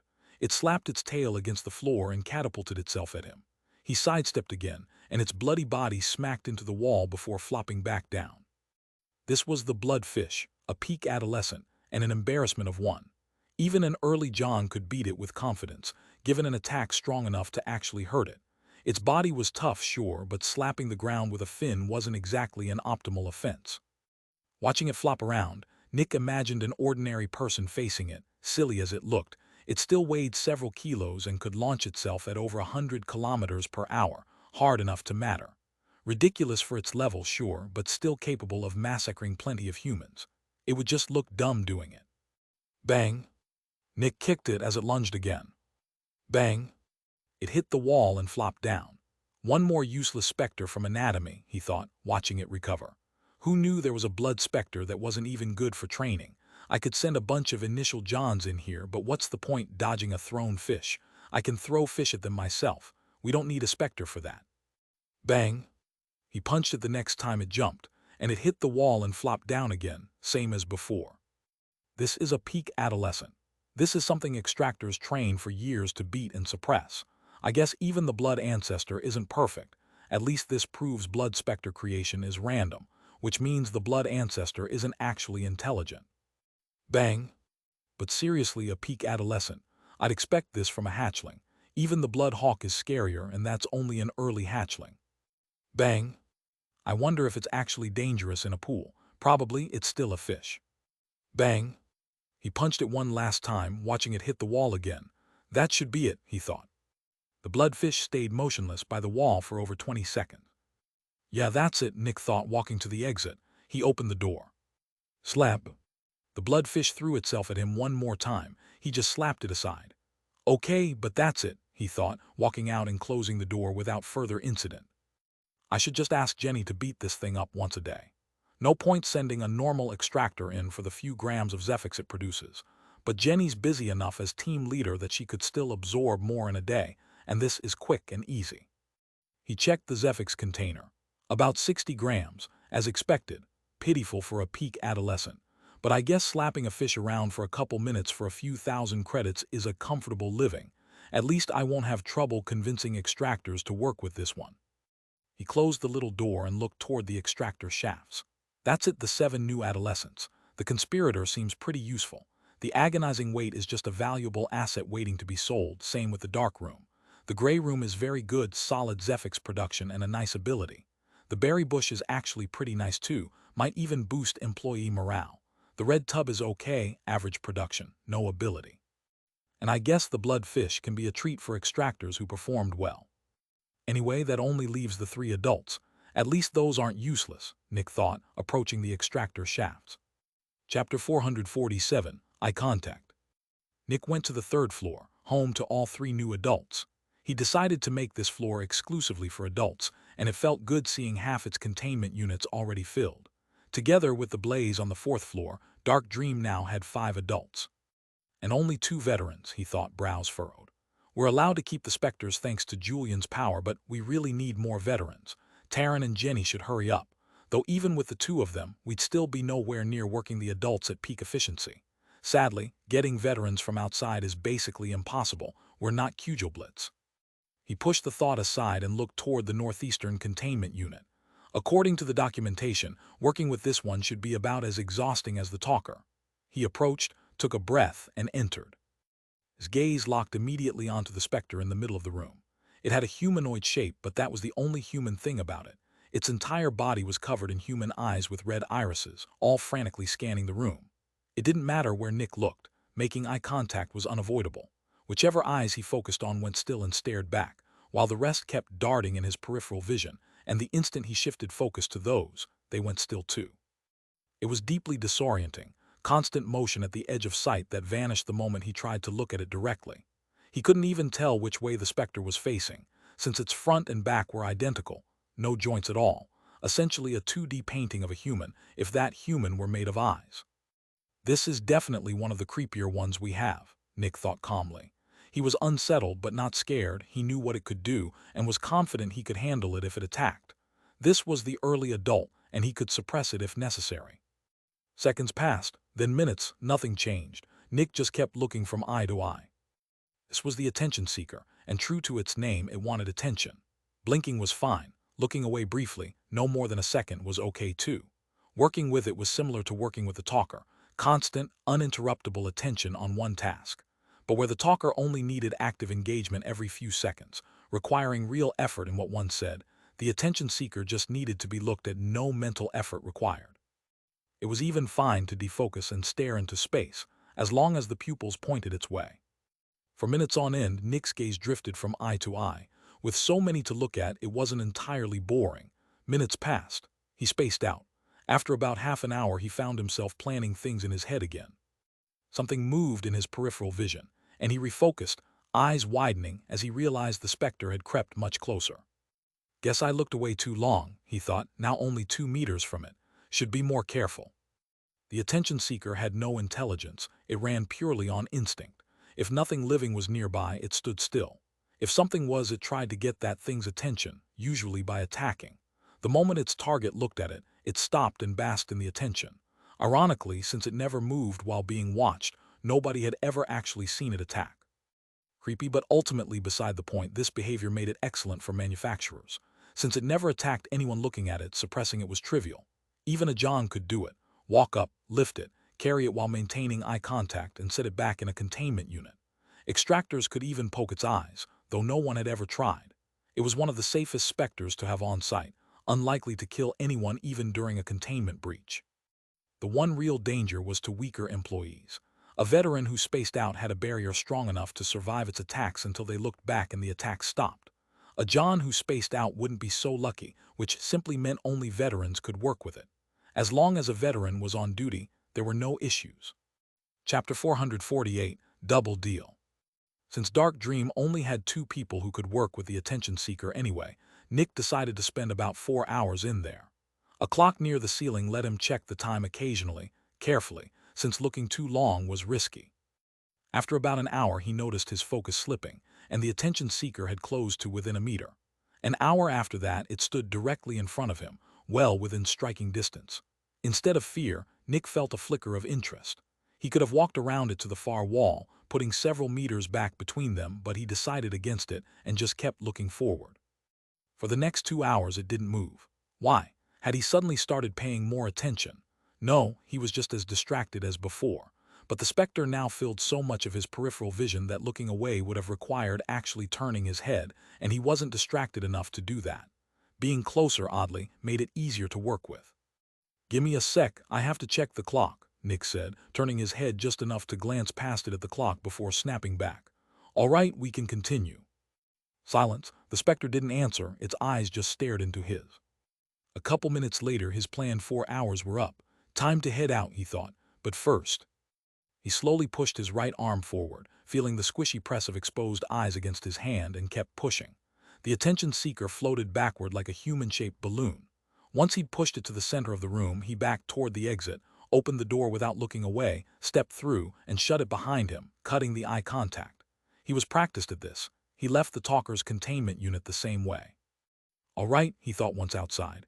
"Let's check the Zephyx." He opened the small door to the container and raised his eyebrows in pleasant surprise. 103 grams for about 4 hours. A bit less than the talker, but in the same ballpark, and the talker's a level higher. If the attention seeker advances, it'll definitely match or beat the talker's output. It's also easy to work with. I could even plan things while doing it. Honestly, I prefer it to the talker, and its ability is excellent for bruisers. The attention seeker's ability made others notice its user through subtle means. A feeling of threat of being the weak link, strange lights at the edge of vision, a pull of interest, odd sounds. In short, unless one focused directly on the user, focusing on anything else became difficult, since attention kept snapping back. That made it very hard to plan an assault on other group members, and the best solution, killing the ability user, was exactly the kind of attention a bruiser wanted. Sure enough, the adults Dark Dream had received were far more useful than the adolescents. The attention seeker was a great, genuinely useful Specter. I can probably give Irwin a 12-hour shift with this one, send him to the peak adult, give him a full day of rest, and repeat. I don't want to work with the peak adult myself until I'm a peak veteran. That thing is dangerous, not just for me but for Dark Dream. He glanced toward one of the two Western containment units, the peak adult's home, but decided to save that one for last, for good reason. Working with it would mean being useless to Dark Dream for the next 24 hours. I'll think about that one later. First, the mid-adult, he thought, turning to one of the Eastern units. If anatomy didn't lie, this one's a mid-adult due to become a late adult within the year. As long as that holds, I don't need to touch the big one until I'm a peak veteran. I just hope they were honest. We demanded a late adult during negotiations, and they wouldn't give us one of theirs. Instead, they offered this dual bundle, two very similar Specters, light and dark, good and bad, with complementary abilities. At least that's how they phrased it. They said the complement was the early adult. I didn't know its identity during negotiations, but now I know it's the attention seeker. So this one should be similar, and according to the documentation it is. I just hope it advances soon. He walked from the northeastern unit to its neighbor. Chapter 449, What's the Time? Nick stopped in front of the containment unit and readied himself. He took a deep breath, closed his eyes, and opened the door. He couldn't see anything with his eyes shut, which made him nervous. Walking toward a threat blind went against every human instinct. He closed the door behind him and moved right with his arms outstretched. Squelch. He touched something slimy and soft, and forced himself not to open his eyes, working his hand around it. The slime seemed endless. Kai kai keara kai kiki kai keara kai kai. An alien, insect-like shriek erupted right in front of him, high-pitched, abrupt, loud. He had no idea what could make such a sound. He kept his eyes shut and felt for the wall. Eventually, he got past the obstruction and found it. "What are you doing here?" a small girl's voice asked innocently from beside him. He ignored it, still searching with his arm. "Don't touch that," a man's voice boomed. His hand flinched, then resumed searching. Finally, he found the corner, walked to it, and sat down. "Death is but a temporary respite from torture," a chorus of voices said behind him. He didn't turn. Boom! A massive explosion sounded behind him, the shockwave ruffling his hair. He didn't turn. Squelch aya. Something sharp tore through flesh, followed by a woman's dying scream. I'm sorry, please don't ignore me, I'll never do it again," a small boy shouted. Something incomparably soft brushed the back of his neck. His body shivered, but he didn't move. "Oh, come on," a husky female voice whispered in his ear. "Don't you want to take a peek? I can be whatever you want." Nick did nothing. "Oh, by the way, what time is it?" a casual male voice asked. Silence. "Hello, I'm talking to you." Silence. "Dude, I'm not doing my thing right now. I genuinely just want to know the time. You can look without getting attacked." Silence. A sigh. "I get that you don't want to look at me since I always attack whoever looks at me, but come on. I really just want to know the time. You don't even need to look, just tell me." Silence. "Just trust me once, okay? You're pretty strong, I can feel that. At worst we have a little scuffle and that's on you for looking. I just want to know what time it is. Kind of important." Silence. "Come on, man, I'm alone in here all day. You know how boring this is. I just want to talk a bit." Silent, more silence, minutes of silence. A terrifyingly loud screech in his ear. His body shivered, that was all. Silence. Silence, silence, silence. Silence. I guess that's the last phase, Nick thought. He knew what was happening, but it still had him on edge. The Specter grew powerful by being perceived yet ignored. Funny, since it did everything possible to avoid being ignored. If it truly wanted to be perceived but ignored, it could just hum quietly behind him or slide something slowly across his back. Instead, it threw every trick in the book at him to provoke a look or an answer, short of actually attacking. According to the documentation, it was a gifted mimic of sounds and voices, using that skill to lure victims into looking, then killing them. Probably one of the strangest specters in existence, given its contradictions. It acted as if it wanted to destroy its own only source of power, when every other specter guarded its food supply jealously. In a way, it mirrored the attention seeker, similar precisely because they were opposites. Funny, really. The one that wanted to be seen never did anything to earn it, while the one that wanted to be ignored did everything to be seen. Seriously, this one should be called the attention seeker, not the other one, Nick thought, as another shrill scream erupted by his right ear. Working with it always followed the same pattern. First, It did its best to get someone's attention, screeches, sounds, begging, threats, every kind of distraction. When that failed, it defaulted to being the most annoying thing in existence. Nobody was sure if it believed that was its best shot at attention, or if it was simply spiteful. It would go randomly silent and undetectable for anywhere from 1 second to an hour, then screech in someone's ear and go quiet again. Rinse and repeat. Working with it wasn't dangerous, exactly. Keeping one's eyes shut was easy enough, but it was one of the most aggravating things imaginable. The constant jump scares of a shriek in one's ear were maddening. I get why Anatomy named this one the annoying one.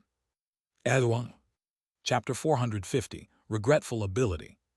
Elja. Nick stood up. All right, that's enough. Alarm hasn't rung yet, but I'm done with this fucking thing. He had no idea how long he'd been in there, but it had been long enough. Hey, where are you going? Can't you stay just a bit longer? A nervous child's voice pleaded. He ignored it and searched for the exit, only to run into a wall of slime blocking his path. Come on, just stay a bit longer, a big man's voice said sadly. He tried to work around the slime, but it kept shifting to block him. After about a minute of this, he stopped. He wanted to warn the annoying one off, but talking to it would only provoke it further. Ironically, attacking it was less likely to provoke a response than speaking to it. He took a breath, then shoved his arm through the slime with real force. Hey, watch it, this took hours to get right, a disgusted woman's voice shouted. He pushed it aside and felt the Specter's weight shift. You fucking asshole, it shouted, I'll fucking kill you. Bang! An explosion went off to his right, wind buffeting him, but he just kept walking steadily toward where the exit should be. No attack came. Finally, he reached it. Fine, you win this time, a moping child's voice said. Nick opened the door, stepped out, and shut it behind him. Outside, he took a breath and opened his eyes. The hallway light nearly blinded him, but he welcomed it. It meant he was done with the annoying one, at least for today. Honestly, I'd rather work with the talker. Talking for 8 hours beats sitting in that room for one. He took another annoyed breath, then sighed.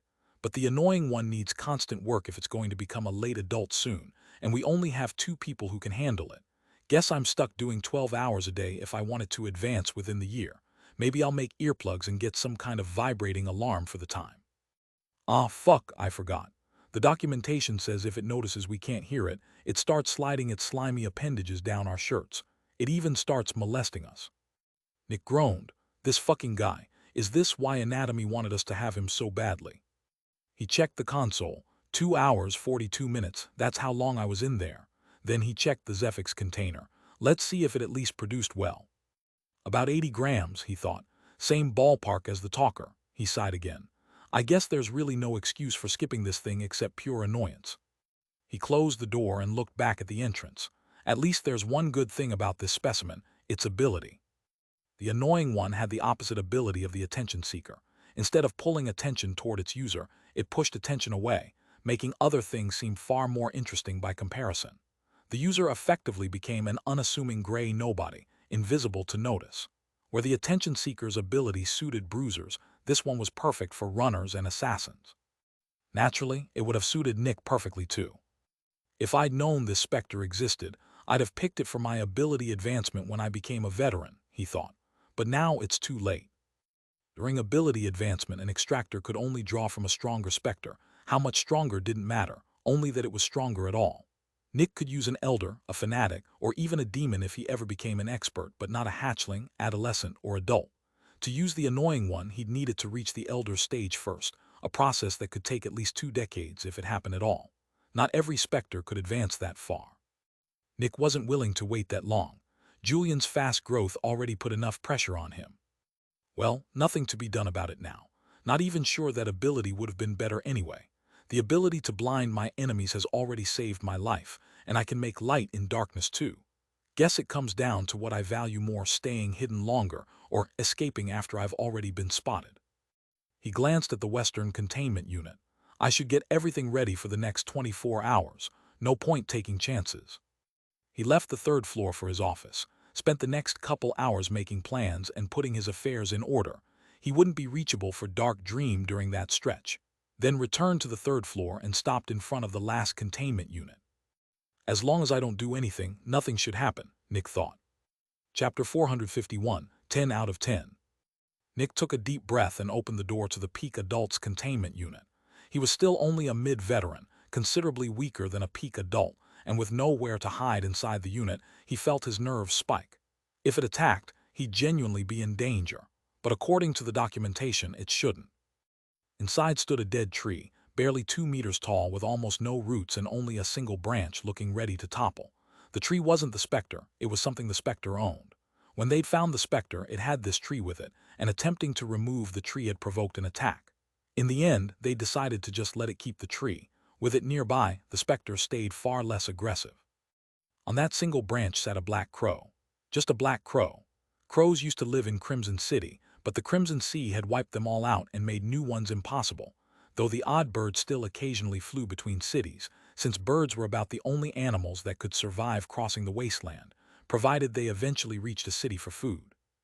When Nick entered, the crow turned its head to look at him slowly, calmly, and the instant its eyes met his heart seemed to stop.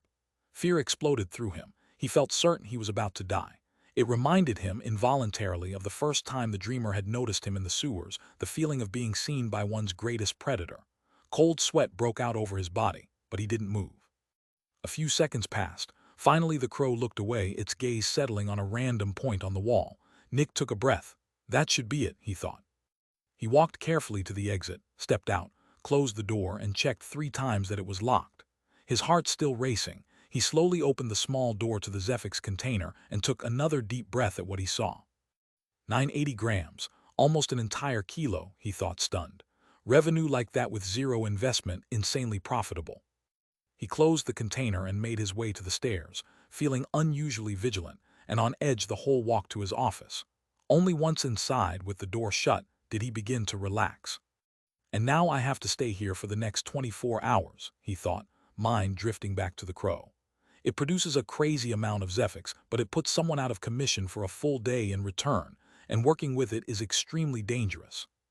If Nick rated his Specters on a scale of 1 to 10 for danger, the bleeding lady would be a 3. She could attack, but rarely did, and her moods were easy to read. The money sink and the dreamer were 1s. Neither wanted to attack anyone.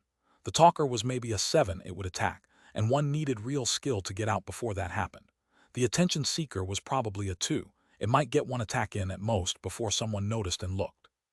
And the crow, a full 10. Its name was the Tragedy, and it gained power by stealing luck. Anyone who entered its containment unit lost all their luck for the next 24 hours. Only bad things would happen to them. In a world of Specters and greedy manufacturers, bad luck could turn fatal fast. Nick might step on a metal plate that broke beneath him, glance down reflexively, and catch a glimpse of the Crimson Sea through the gap. He might cross paths with a hidden Specter hunting for a victim. A specialist from anatomy or Kugelblitz might run into him in some empty alley and, with no witnesses, decide to kill him. Outside the city walls, it would only be worse. So Nick couldn't leave Dark Dream during that window, but even inside, danger lurked. Working with another Specter would be asking for trouble. The talker might find their conversation boring and attack without warning. A stray thought might break his focus with the attention seeker. He might fall for one of the annoying one's tricks, or lose every bet to the gambler, or accidentally kill the bloodfish with a punch. The conspirator might land on a conspiracy that happened to align with something Nick already believed. Julian might catch a look at him and start second-guessing whether he was underestimating Nick. Whatever Nick did, it would turn into a tragedy, hence the name. So the only thing left to do was stay in his office, avoid contact with anyone, and maybe train a little. That was all he could manage for the next 24 hours. At least the effect only lasted a day. Nick couldn't imagine having nothing but bad luck for an entire life. That sounded unbearable. How would anyone even survive it? Chapter 452, Plan for the Future. For the next 24 hours, Nick trained alone in his room. Since the building was fused into the megastructure, the walls were extremely tough, and it took everything he had to leave a mark on them. A constant unease clung to him the whole time, only fading once the 24 hours were up. Nothing happened during that stretch, not from luck, but from preparation. No one had relied on him, and no one had been in contact with him. According to Anatomy's documentation, the bad luck worked like an aura, only affecting the immediate surroundings of the afflicted person. Anatomy had tested this by handing Extractors a precious, fragile treasure, an object where any bad luck at all, like falling or breaking, would already be catastrophic, and where its fragility gave the bad luck an easy target, the path of least resistance. Yet as long as the object stayed out of the same room, or more than a couple meters away, nothing happened to it, Even with wind or animals thrown into the mix, its odds of breaking stayed normal. Placed close to the extractor, though, it would be destroyed within minutes. The longest any object had lasted was 14. So as long as someone isolated themselves for the full period, nothing went wrong, but it meant putting the extractor entirely out of commission for a full day. Even in an emergency, they couldn't help. Their involvement would only make things worse. If a Specter broke containment and an extractor under the bad luck aura got involved, chances were 3 more would break out within minutes. It was essential not to interact with them in any way. For Nick, that meant no work at all. Writing documents risked a catastrophic error slipping in, wrecking Dark Dream's finances. Planning risked overlooking something critical and sending an extractor to their death. All he could do was train. At least the tragedy's ability was worthwhile. It let its user destroy an enemy's luck entirely in exchange for nearly all their own Zephyx, potentially devastating an opposing lineup. And it worked on Specters too, making them more likely to bolt in the wrong direction and get caught.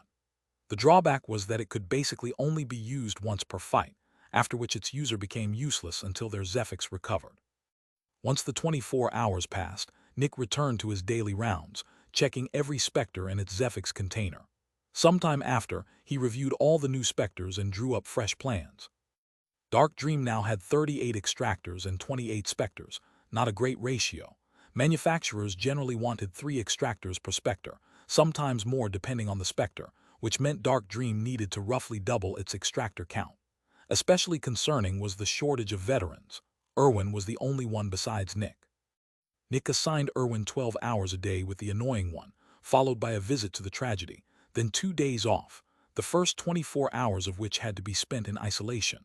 Luckily, Irwin no longer had much of a life outside work after everything that had happened a few months back.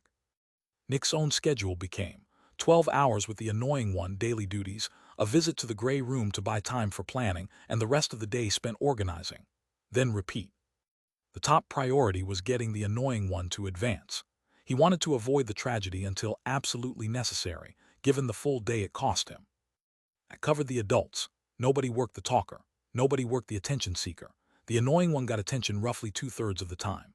The tragedy was barely touched at all. Nick and Taryn checked on the blaze occasionally, though there wasn't much to actually do there. Dark Dream simply didn't have enough powerful people to work its adults properly, and profit was slipping through their fingers because of it. In the short term, there wasn't much to be done, just wait, hire, and train harder. At least Nick was no longer under pressure to find more adults. His path to advancement was open. All that was left was to work. He threw himself into Dark Dream's growth daily, starting with a conversation with Taryn and Jenny about their futures. Dark Dream needed more veterans, but not every John was willing to endure the torment of Zephyx, and Nick wanted to be sure his 2 team leaders actually wanted it. Taryn answered immediately, without hesitation. His career had become his life, and he wanted more power, full stop. He even agreed to be restrained so he couldn't eat or drink during the process. Jenny wasn't so certain. She wasn't sure she wanted to endure something so brutal just for the job. Chapter 453, 2 years. Not every extractor was expected to pursue Zephyx, given how brutal the process was, which was also why only 1/3 to 1/4 of Johns ever became veterans. But as a team leader, Jenny was expected to go through with it. With so many new adolescents and adults, Dark Dream anticipated gaining several more veterans soon, and it wouldn't sit right having a John lead a team of them. Jenny asked for 7 days to decide. When her answer came, it was yes. She'd once had a partner, but things hadn't worked out and they'd split about 2 years earlier. He hadn't been an extractor, and he'd been the main reason she'd never poured everything into her job. Since the breakup, she drifted in a kind of limbo, interested in finding someone new, but it wasn't easy for someone like her. Not for lack of suitors. As a beautiful, wealthy young woman, she had plenty. The problem was she just didn't click with any of them. After nearly a decade working with Specters, her outlook had shifted enough that the interests of ordinary people bored her quickly.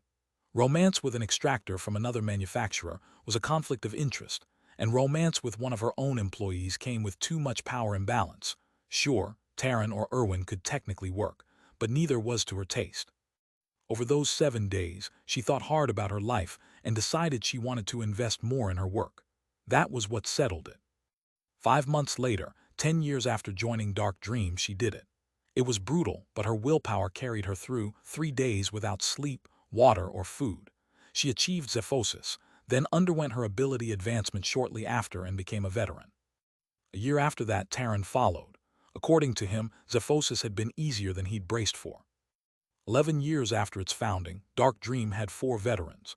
In that same stretch, Nick advanced a level and finally became a late veteran, at 27, an unprecedented pace. Jenny and Terran had both made veteran in their early 30s, itself fast by any standard, but nowhere close to Nick's speed. Dark Dream's growth had exploded across the board. Even with Jenny and Terran advancing out of the John ranks, the company still had 10 peak Johns and 12 more spread across other levels. Not an enormous number after 2 full years, but the newbie numbers told a different story. 9 peak newbies, 9 late, 9 mid, 9 early, 9 initial. 45 newbies in total, an impressive figure even by other manufacturers' standards. The number of newbies a manufacturer produced reflected how good they were at making new extractors, and for once Dark Dream wasn't at the bottom. Even setting aside Cujoblitz and Anatomy, who barely bothered with newbies since they simply poached experienced extractors from smaller manufacturers, Dark Dream still wasn't lowest. Solace had the fewest, at only around 20. Gemini, which partly specialized in producing newbies, had just 50, barely more than Dark Dream. Only Ghosty's lab, with 80, was well ahead. In newbie production, Dark Dream ranked 3rd and nearly rivaled 2nd place. Sadly, they only had 22 Johns, putting them last in that category, Cujoblitz aside, though Cujoblitz simply had no use for weak extractors. Dark Dream's newbies no longer stood out on the street, singled out by newbies from bigger manufacturers the way they once had when the company was tiny. Now it was unremarkable to see one walking around. Over these 2 years, Dark Dream had also picked up a new Specter, the Black Knife, a hatchling possession Specter. A cut from it delivered a dangerous disease that hijacked the nervous system, triggering muscle spasms violent enough to tear a person apart. It had killed plenty of people out in the wasteland before Dark Dream came across it. Luckily, newbies could survive the disease, its severity scaling with the victim's power. A normal human died within 3 days. An initial newbie had a high chance of dying within 7, though recovery liquid could cure it. An early newbie would survive but suffer a week of agony. A mid-newbie felt awful for 3 days. A late newbie, 1 day. A peak newbie, just a few rough hours. Terran limited access to late and peak newbies, prioritizing the peaks. Since the 4th floor's first layer was already full, they built a 2nd layer, and the Black Knife became its first occupant. While the number of Specters hadn't grown by much in 2 years, the number of Extractors had more than doubled, and Dark Dream was nowhere near finished growing. Chapter 454, Dark Future. While Dark Dream grew, the Extractors of the city grew more and more uneasy. Things had changed since Anatomy captured the late demon 2 years earlier. Coral people began appearing in the city. Rare at first, they showed up almost daily within 2 years, and every one of them had once been an extractor. So where were they coming from? Everyone knew the Coral people worked for Anatomy, but few knew who they'd been before the Corals took them. 2 years earlier, after capturing the Sea King, Anatomy had grown far bolder about encroaching on other cities' territory. Taking extractors from within Crimson City was out of the question, so they'd turned to the cities to the west and south, mostly west, since the vast domain of the corrosive dust made reaching Darksky City in the south difficult, and Anatomy seemed to have some arrangement with Metalworks City to the east that kept them away from there.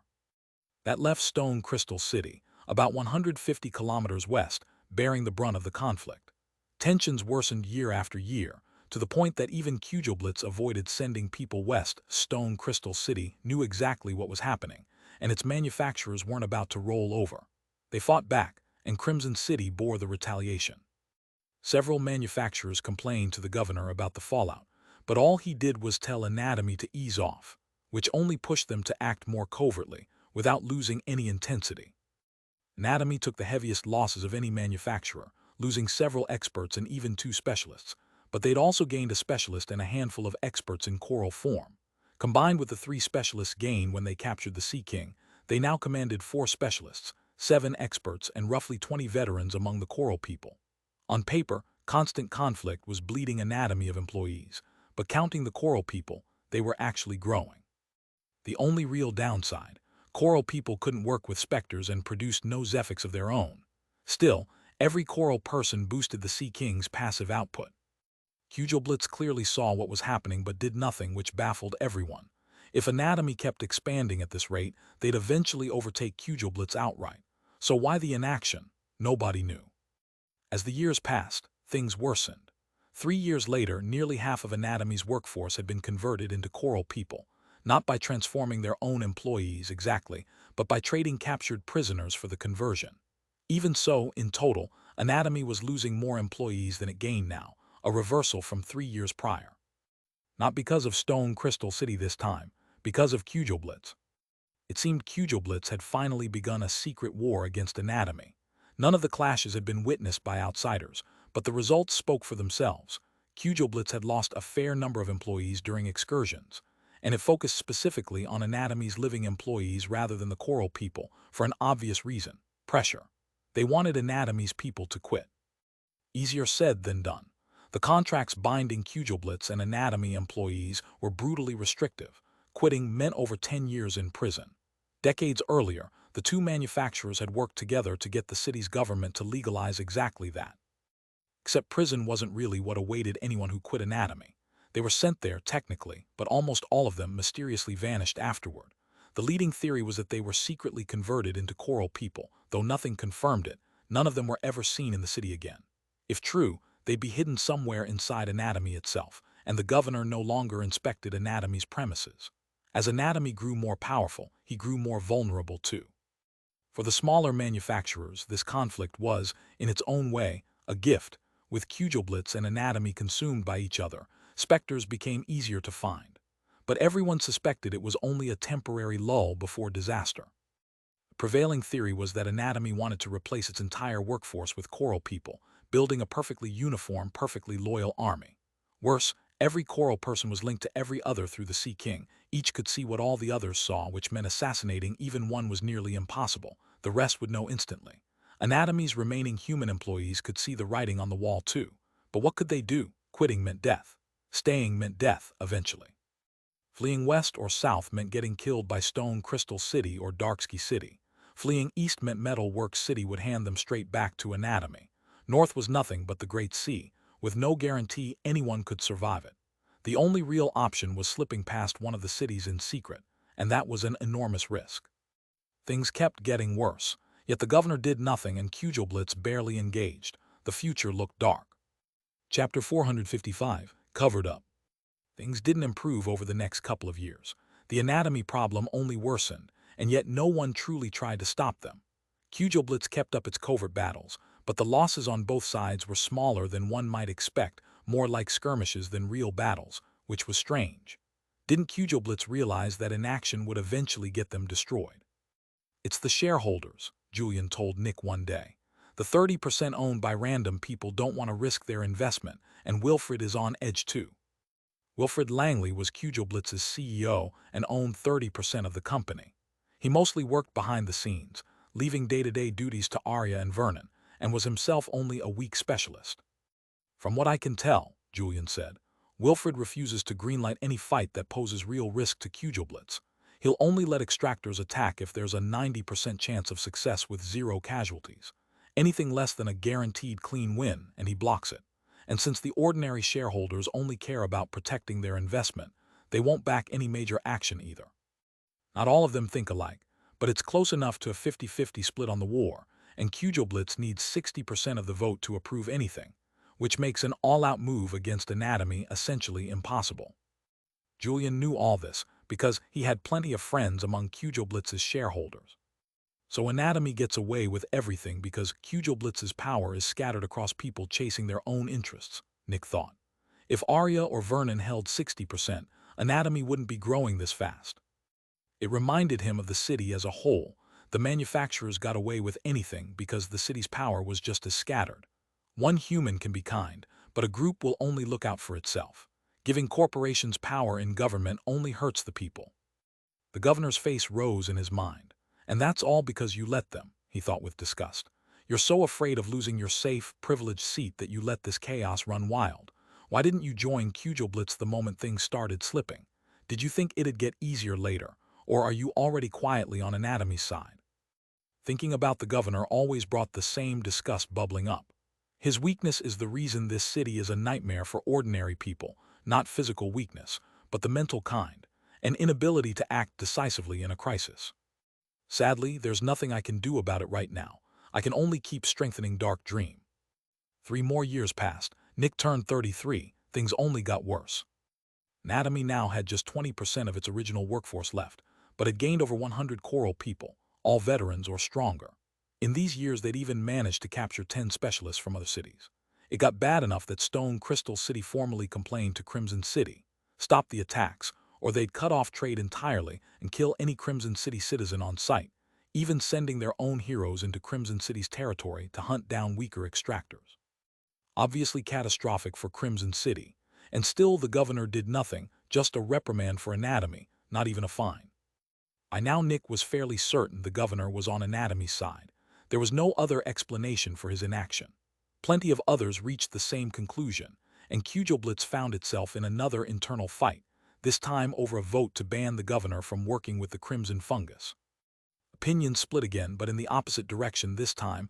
The random shareholders and Wilfred wanted him banned, while Arya and Vernon voted against it, arguing that cutting him loose would push him fully into anatomy's camp, and that he was still genuinely neutral. The vote failed again, and nothing changed. The governor kept his preferential treatment from both sides. Once again, a real shift was avoided, and the future kept sliding toward the abyss. Still, one good thing happened that year. The Crimson Sea was fully covered. After roughly a decade of work, the city had expanded back to its old size, built entirely in new stainless steel, with no more gaps in the ground. No more red curtains surrounding the city. No more constant fear of glancing down. The city looked almost like it had before the Crimson Sea appeared, save for its outer layer no longer being rusted metal, clean, beautiful, whole. Below the surface, though, nothing had really changed. There were still no sewers, not really. People relieved themselves into pipes that dumped straight into the Crimson Sea, which technically made it a sewer of sorts, but not one anybody would call proper. And people didn't feel any better for it. With anatomy's threat growing, some almost missed the days right after the Crimson Sea first broke out. At least back then, they knew what was coming. Chapter 456, Dark Dream becoming powerful. Things kept getting worse citywide, but Dark Dream kept growing. And when it came to newbies and Johns, they'd become legitimately intimidating. Dark Dream's newbie count hadn't grown much, only from 45 to 50, but 6 years had passed since that surge, and many of those newbies had since become Johns. Dark Dream now had a staggering 75 Johns, more than Solace and Gemini combined had individually at 50 each. Anatomy used to outnumber Dark Dream here too, but had lost nearly all its Johns, down to about 20. Only Ghosty's lab still had more, with 170. Being only Johns limited how much this boosted Dark Dream's raw power, but a large workforce had other benefits. More Johns and newbies out in the city meant more chances of stumbling onto Specters. Since the Crimson Sea's covering, more Specters had begun appearing again, and Dark Dream caught its share. 3 hatchling possession Specters over the years, not worth much individually but useful for training new hires, part of why the newbie count had ticked up. They'd also caught an adolescent possession Specter, though it wasn't easy to work with. All told, Dark Dream now held 13 possession Specters, nothing to scoff at, plus 4 adolescent physical Specters, too good for training weaker employees, 2 just ordinary assets. But the real prizes were 2 specific catches. The first was the Trail of Stars, named for the mythical stars once said to fill the sky, objects nobody living had ever actually seen. The Trail of Stars was a wandering trail of appearing and disappearing points of light, like something a child might draw, capable of flying, scattering, and regathering. It was a force Specter, and Dark Dream had caught it. The Trail of Stars gained power by granting wishes in the cruelest way possible. Wish to skip work tomorrow, and your workplace might get blown up with your boss inside. Wish for food, and you might get captured by someone who got off on starving people slowly. As a test, Nick had someone wish that he'd stop bothering them so much, and the Trail of Stars promptly tried to kill him, exhibiting the destructive power of a late adult despite being only a late adolescent. Shockingly strong. After failing against Nick, it turned on the person who'd made the wish, but Dark Dream had prepared for that and suppressed it before any harm was done. Testing all this had required freeing the Trail of Stars from its containment unit, which was no longer a problem. Dark Dream now had plenty of powerful employees with suppressor abilities, enough that they didn't even need a Specter cage to transport 4 Specters anymore. The Trail of Stars' ability and Zephyx output weren't remarkable on their own. It was simply being a Force Specter that made it valuable. 4 Specters were always worth a fortune, even the weak ones. Second big catch wasn't really a catch at all, it was a trade. Dark Dream gave up 3 adolescents, the blood fish, the agonizing weight, and the puppy, for an adult. Of the 3, only the puppy would be missed, Working with it had been genuinely pleasant, but Ghosty's lab wanted something of real value in return, and neither the bloodfish nor the agonizing wait qualified. The puppy had been one of Dark Dream's earliest specters, but what they got in return was worth far more. An initial adult called the Icy Ghost, a floating sphere of pure cold. Anything that got close froze solid, and that was exactly how it grew stronger. The more it froze, the more powerful it became. Its real value, though, was its ability, which let an extractor infuse anything with cold, bullets, people, specters, anything at all, making it enormously versatile. Plenty of buyers had wanted it over the years, but Ghosty's lab had always refused to sell, until it recently advanced to initial adult, at which point, oddly, they suddenly became willing. That wasn't the only good news. The Dreamer had become an adult a couple of years back and had already advanced further to early adult. Excellent news, since it was Dark Dream's flagship Specter, and not every Specter could reach adult at all. The Abductor advanced too, now an initial adult, and the Grey Room became an adult as well. With that, Dark Dream now had 9 adults. The company kept growing, and its employees felt good about the future. Then something terrible happened. It might not directly involve Dark Dream, but it could implicate them eventually. Anatomy had done something drastic. Chapter 457, Selling Specters. Everyone's converted, Nick asked Julian, brows furrowed. Julian nodded, for once without his trademark smirk. 2 days ago, Anatomy's leadership called every extractor in for a meeting. They thought they were about to be let go, everyone's seen where Anatomy is headed. Instead, they suppressed all of them and brought them to the Sea King, one at a time. So it finally happened, Nick said darkly. No more human employees left at Anatomy. Not quite, Julian said, drawing a raised brow from Nick. 5 human specialists are still standing, them plus the 3 heroes. Nick was quiet for a moment. Has the governor made a ruling? He has. Nick listened. He ruled that Anatomy doesn't have enough extractors to manage that many specters, and gave them a month to fix it. So he's actually going against Anatomy? Nick asked. Julian snorted. What have I taught you about human nature, Nick? That people are inherently selfish, and that's exactly the lever you use to control them. Right, Julian said, leaning back. So what option benefits the governor most? Short-term or long-term? Short-term, obviously, Julian said with a disgusted chuckle. Staying neutral. Julian nodded. He hasn't sided with either of them. But then, Nick said, why order Anatomy to hire people again, with no mention of the forced conversions? He didn't. Didn't what? Order them to hire, or mention the conversions? Both. Both, Nick asked, surprised. No mention of the conversions at all, and no order to hire more people. He just told them to fix the shortage, and Anatomy's decided how they're going to do that. Julian dropped a stack of papers on the table. We got this from Anatomy a few minutes ago. Nick picked it up and flipped through it, his eyes widening as he read. Is this? A full list of every Specter Anatomy owns, Julian said, except their fanatics and the Sea King. 10 hatchlings, 32 adolescents, 9 adults, 5 elders. 9 adults, Nick said, frowning. That's the same number we have. Don't forget they gave us 3 of those, Julian said. And I'd bet they gave Metalworks City even more. They used to hold over 20 adults and more than 10 elders. Nick scanned further down the list. Why send us this? They sent it to every manufacturer. Their intent should be obvious. They want to sell them, Nick asked, skeptical. Selling Specters was normally a bad financial move. They were assets that kept producing money for as long as you held them, essentially generating wealth from nothing. Every Specter weaker than a fanatic, Julian confirmed. How much? Nick asked, genuinely interested. Horrible things were happening, sure, but there wasn't much he could personally do about that. Might as well strengthen Dark Dream in the meantime. Julian laughed, low and sinister. Nick raised an eyebrow. They're not selling for a price we can pay, Julian said. They want extractors in exchange. Nick's eyes widened. Extractors. Of course, more extractors meant more coral people, meant more power. 2 hatchlings for 1 veteran, 1 adolescent for 1 veteran, 1 adult for 3 veterans or 1 expert, 1 elder for 8 veterans or 2 experts. Those are their prices, Julian said with a chuckle. Nick said nothing for a while. Handing Anatomy those extractors would doom them to something worse than death, an offer with no appeal for Dark Dream at all. For one, they had too few veterans relative to their Specter count already. They needed veterans more than more Specters right now. And even with a surplus, Nick wouldn't take this deal. Feeding anatomy manpower could tip the balance of the entire city's power struggle in their favor. Credits he'd have paid without hesitation, since money alone wouldn't change much, but people were another matter entirely.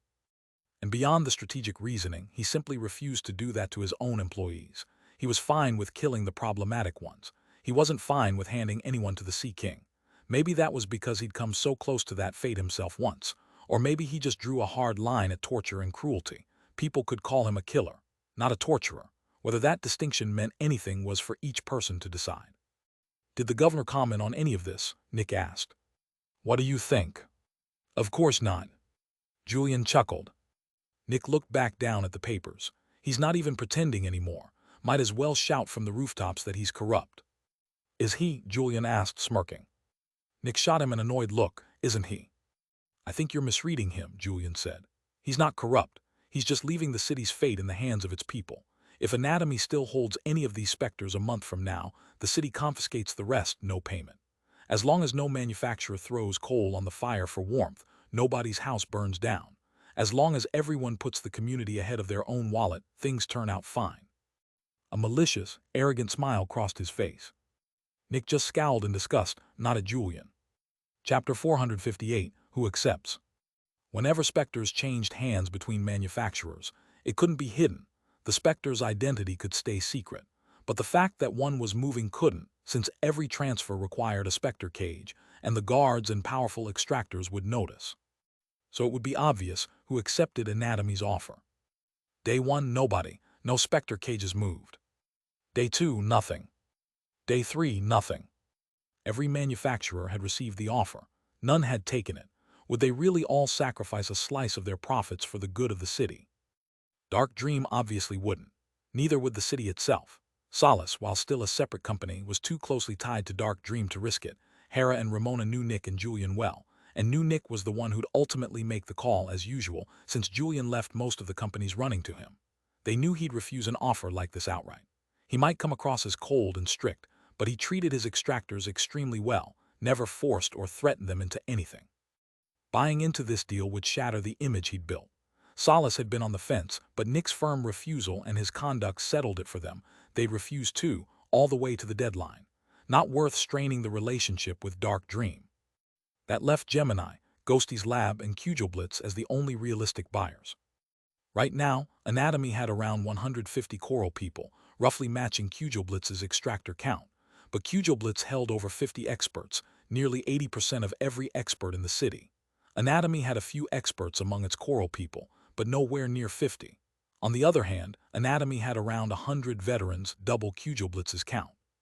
If Ghosty's Lab threw in with Blitz, the veteran numbers would even out, though Blitz would still trail in experts.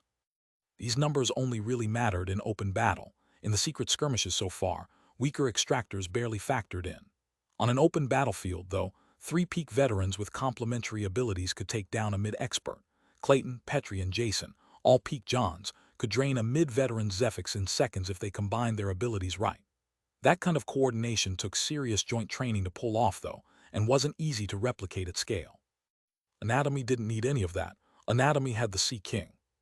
Every coral person answered to the same being, countless fingers moved by one hand. If the Sea King gave the order, every coral person across the entire city could raise a hand and point at the same spot in the same instant. One being, one organism. Which meant their abilities combined perfectly, and since something far more powerful was watching and directing everything, even a veteran coral person could react to an attack from a specialist, not fast enough to dodge necessarily, but fast enough to have already been told to move. Like a slug watching a boot descend. It sees it coming, tries to move, and still can't get clear in time. That made the coral people extraordinarily dangerous in open conflict. As things stood, Anatomy was a real threat to Blitz even without matching their expert count, as long as they didn't gain more coral people. The manufacturers all understood this. As long as nobody gave in to greed, Anatomy likely wouldn't risk open war. A week passed, no one accepted the offer. Still, Nick felt no hope. An individual can be kind. A group will always grow fat until it collapses under its own weight, he thought bitterly. Give the masses power, and you always get short-term comfort bought with long-term ruin. Another week passed, still nobody. 2 weeks left until the governor's confiscation deadline. Half the time gone, and anatomy still held every Specter, having gained not a single extractor. A few more days passed, nothing. 10 days left, nothing. 9 days, nothing. 8 days. Nick still wasn't hopeful. He knew humanity too well. 7 days, 6, 5. After 25 days, still no one had accepted. Ramona and Hera started to feel hopeful. Could the war actually be avoided? Nick wasn't convinced. Humanity was disgusting, and he knew everyone was simply waiting until the very last moment. 4 days, nothing. 3 days, nothing. 2 days, still nothing. The morning of the final day arrived. Tomorrow, every unsold Specter would be confiscated by the city. Everyone watched the situation with a mix of nerves and anticipation. Hedahata. Julian laughed beside Nick as they stood outside Dark Dreams building, looking up toward the middle layer. Nick said nothing. He wasn't surprised. Humans. Several Specter cages emerged from anatomy. Are disgusting. And entered Blitz.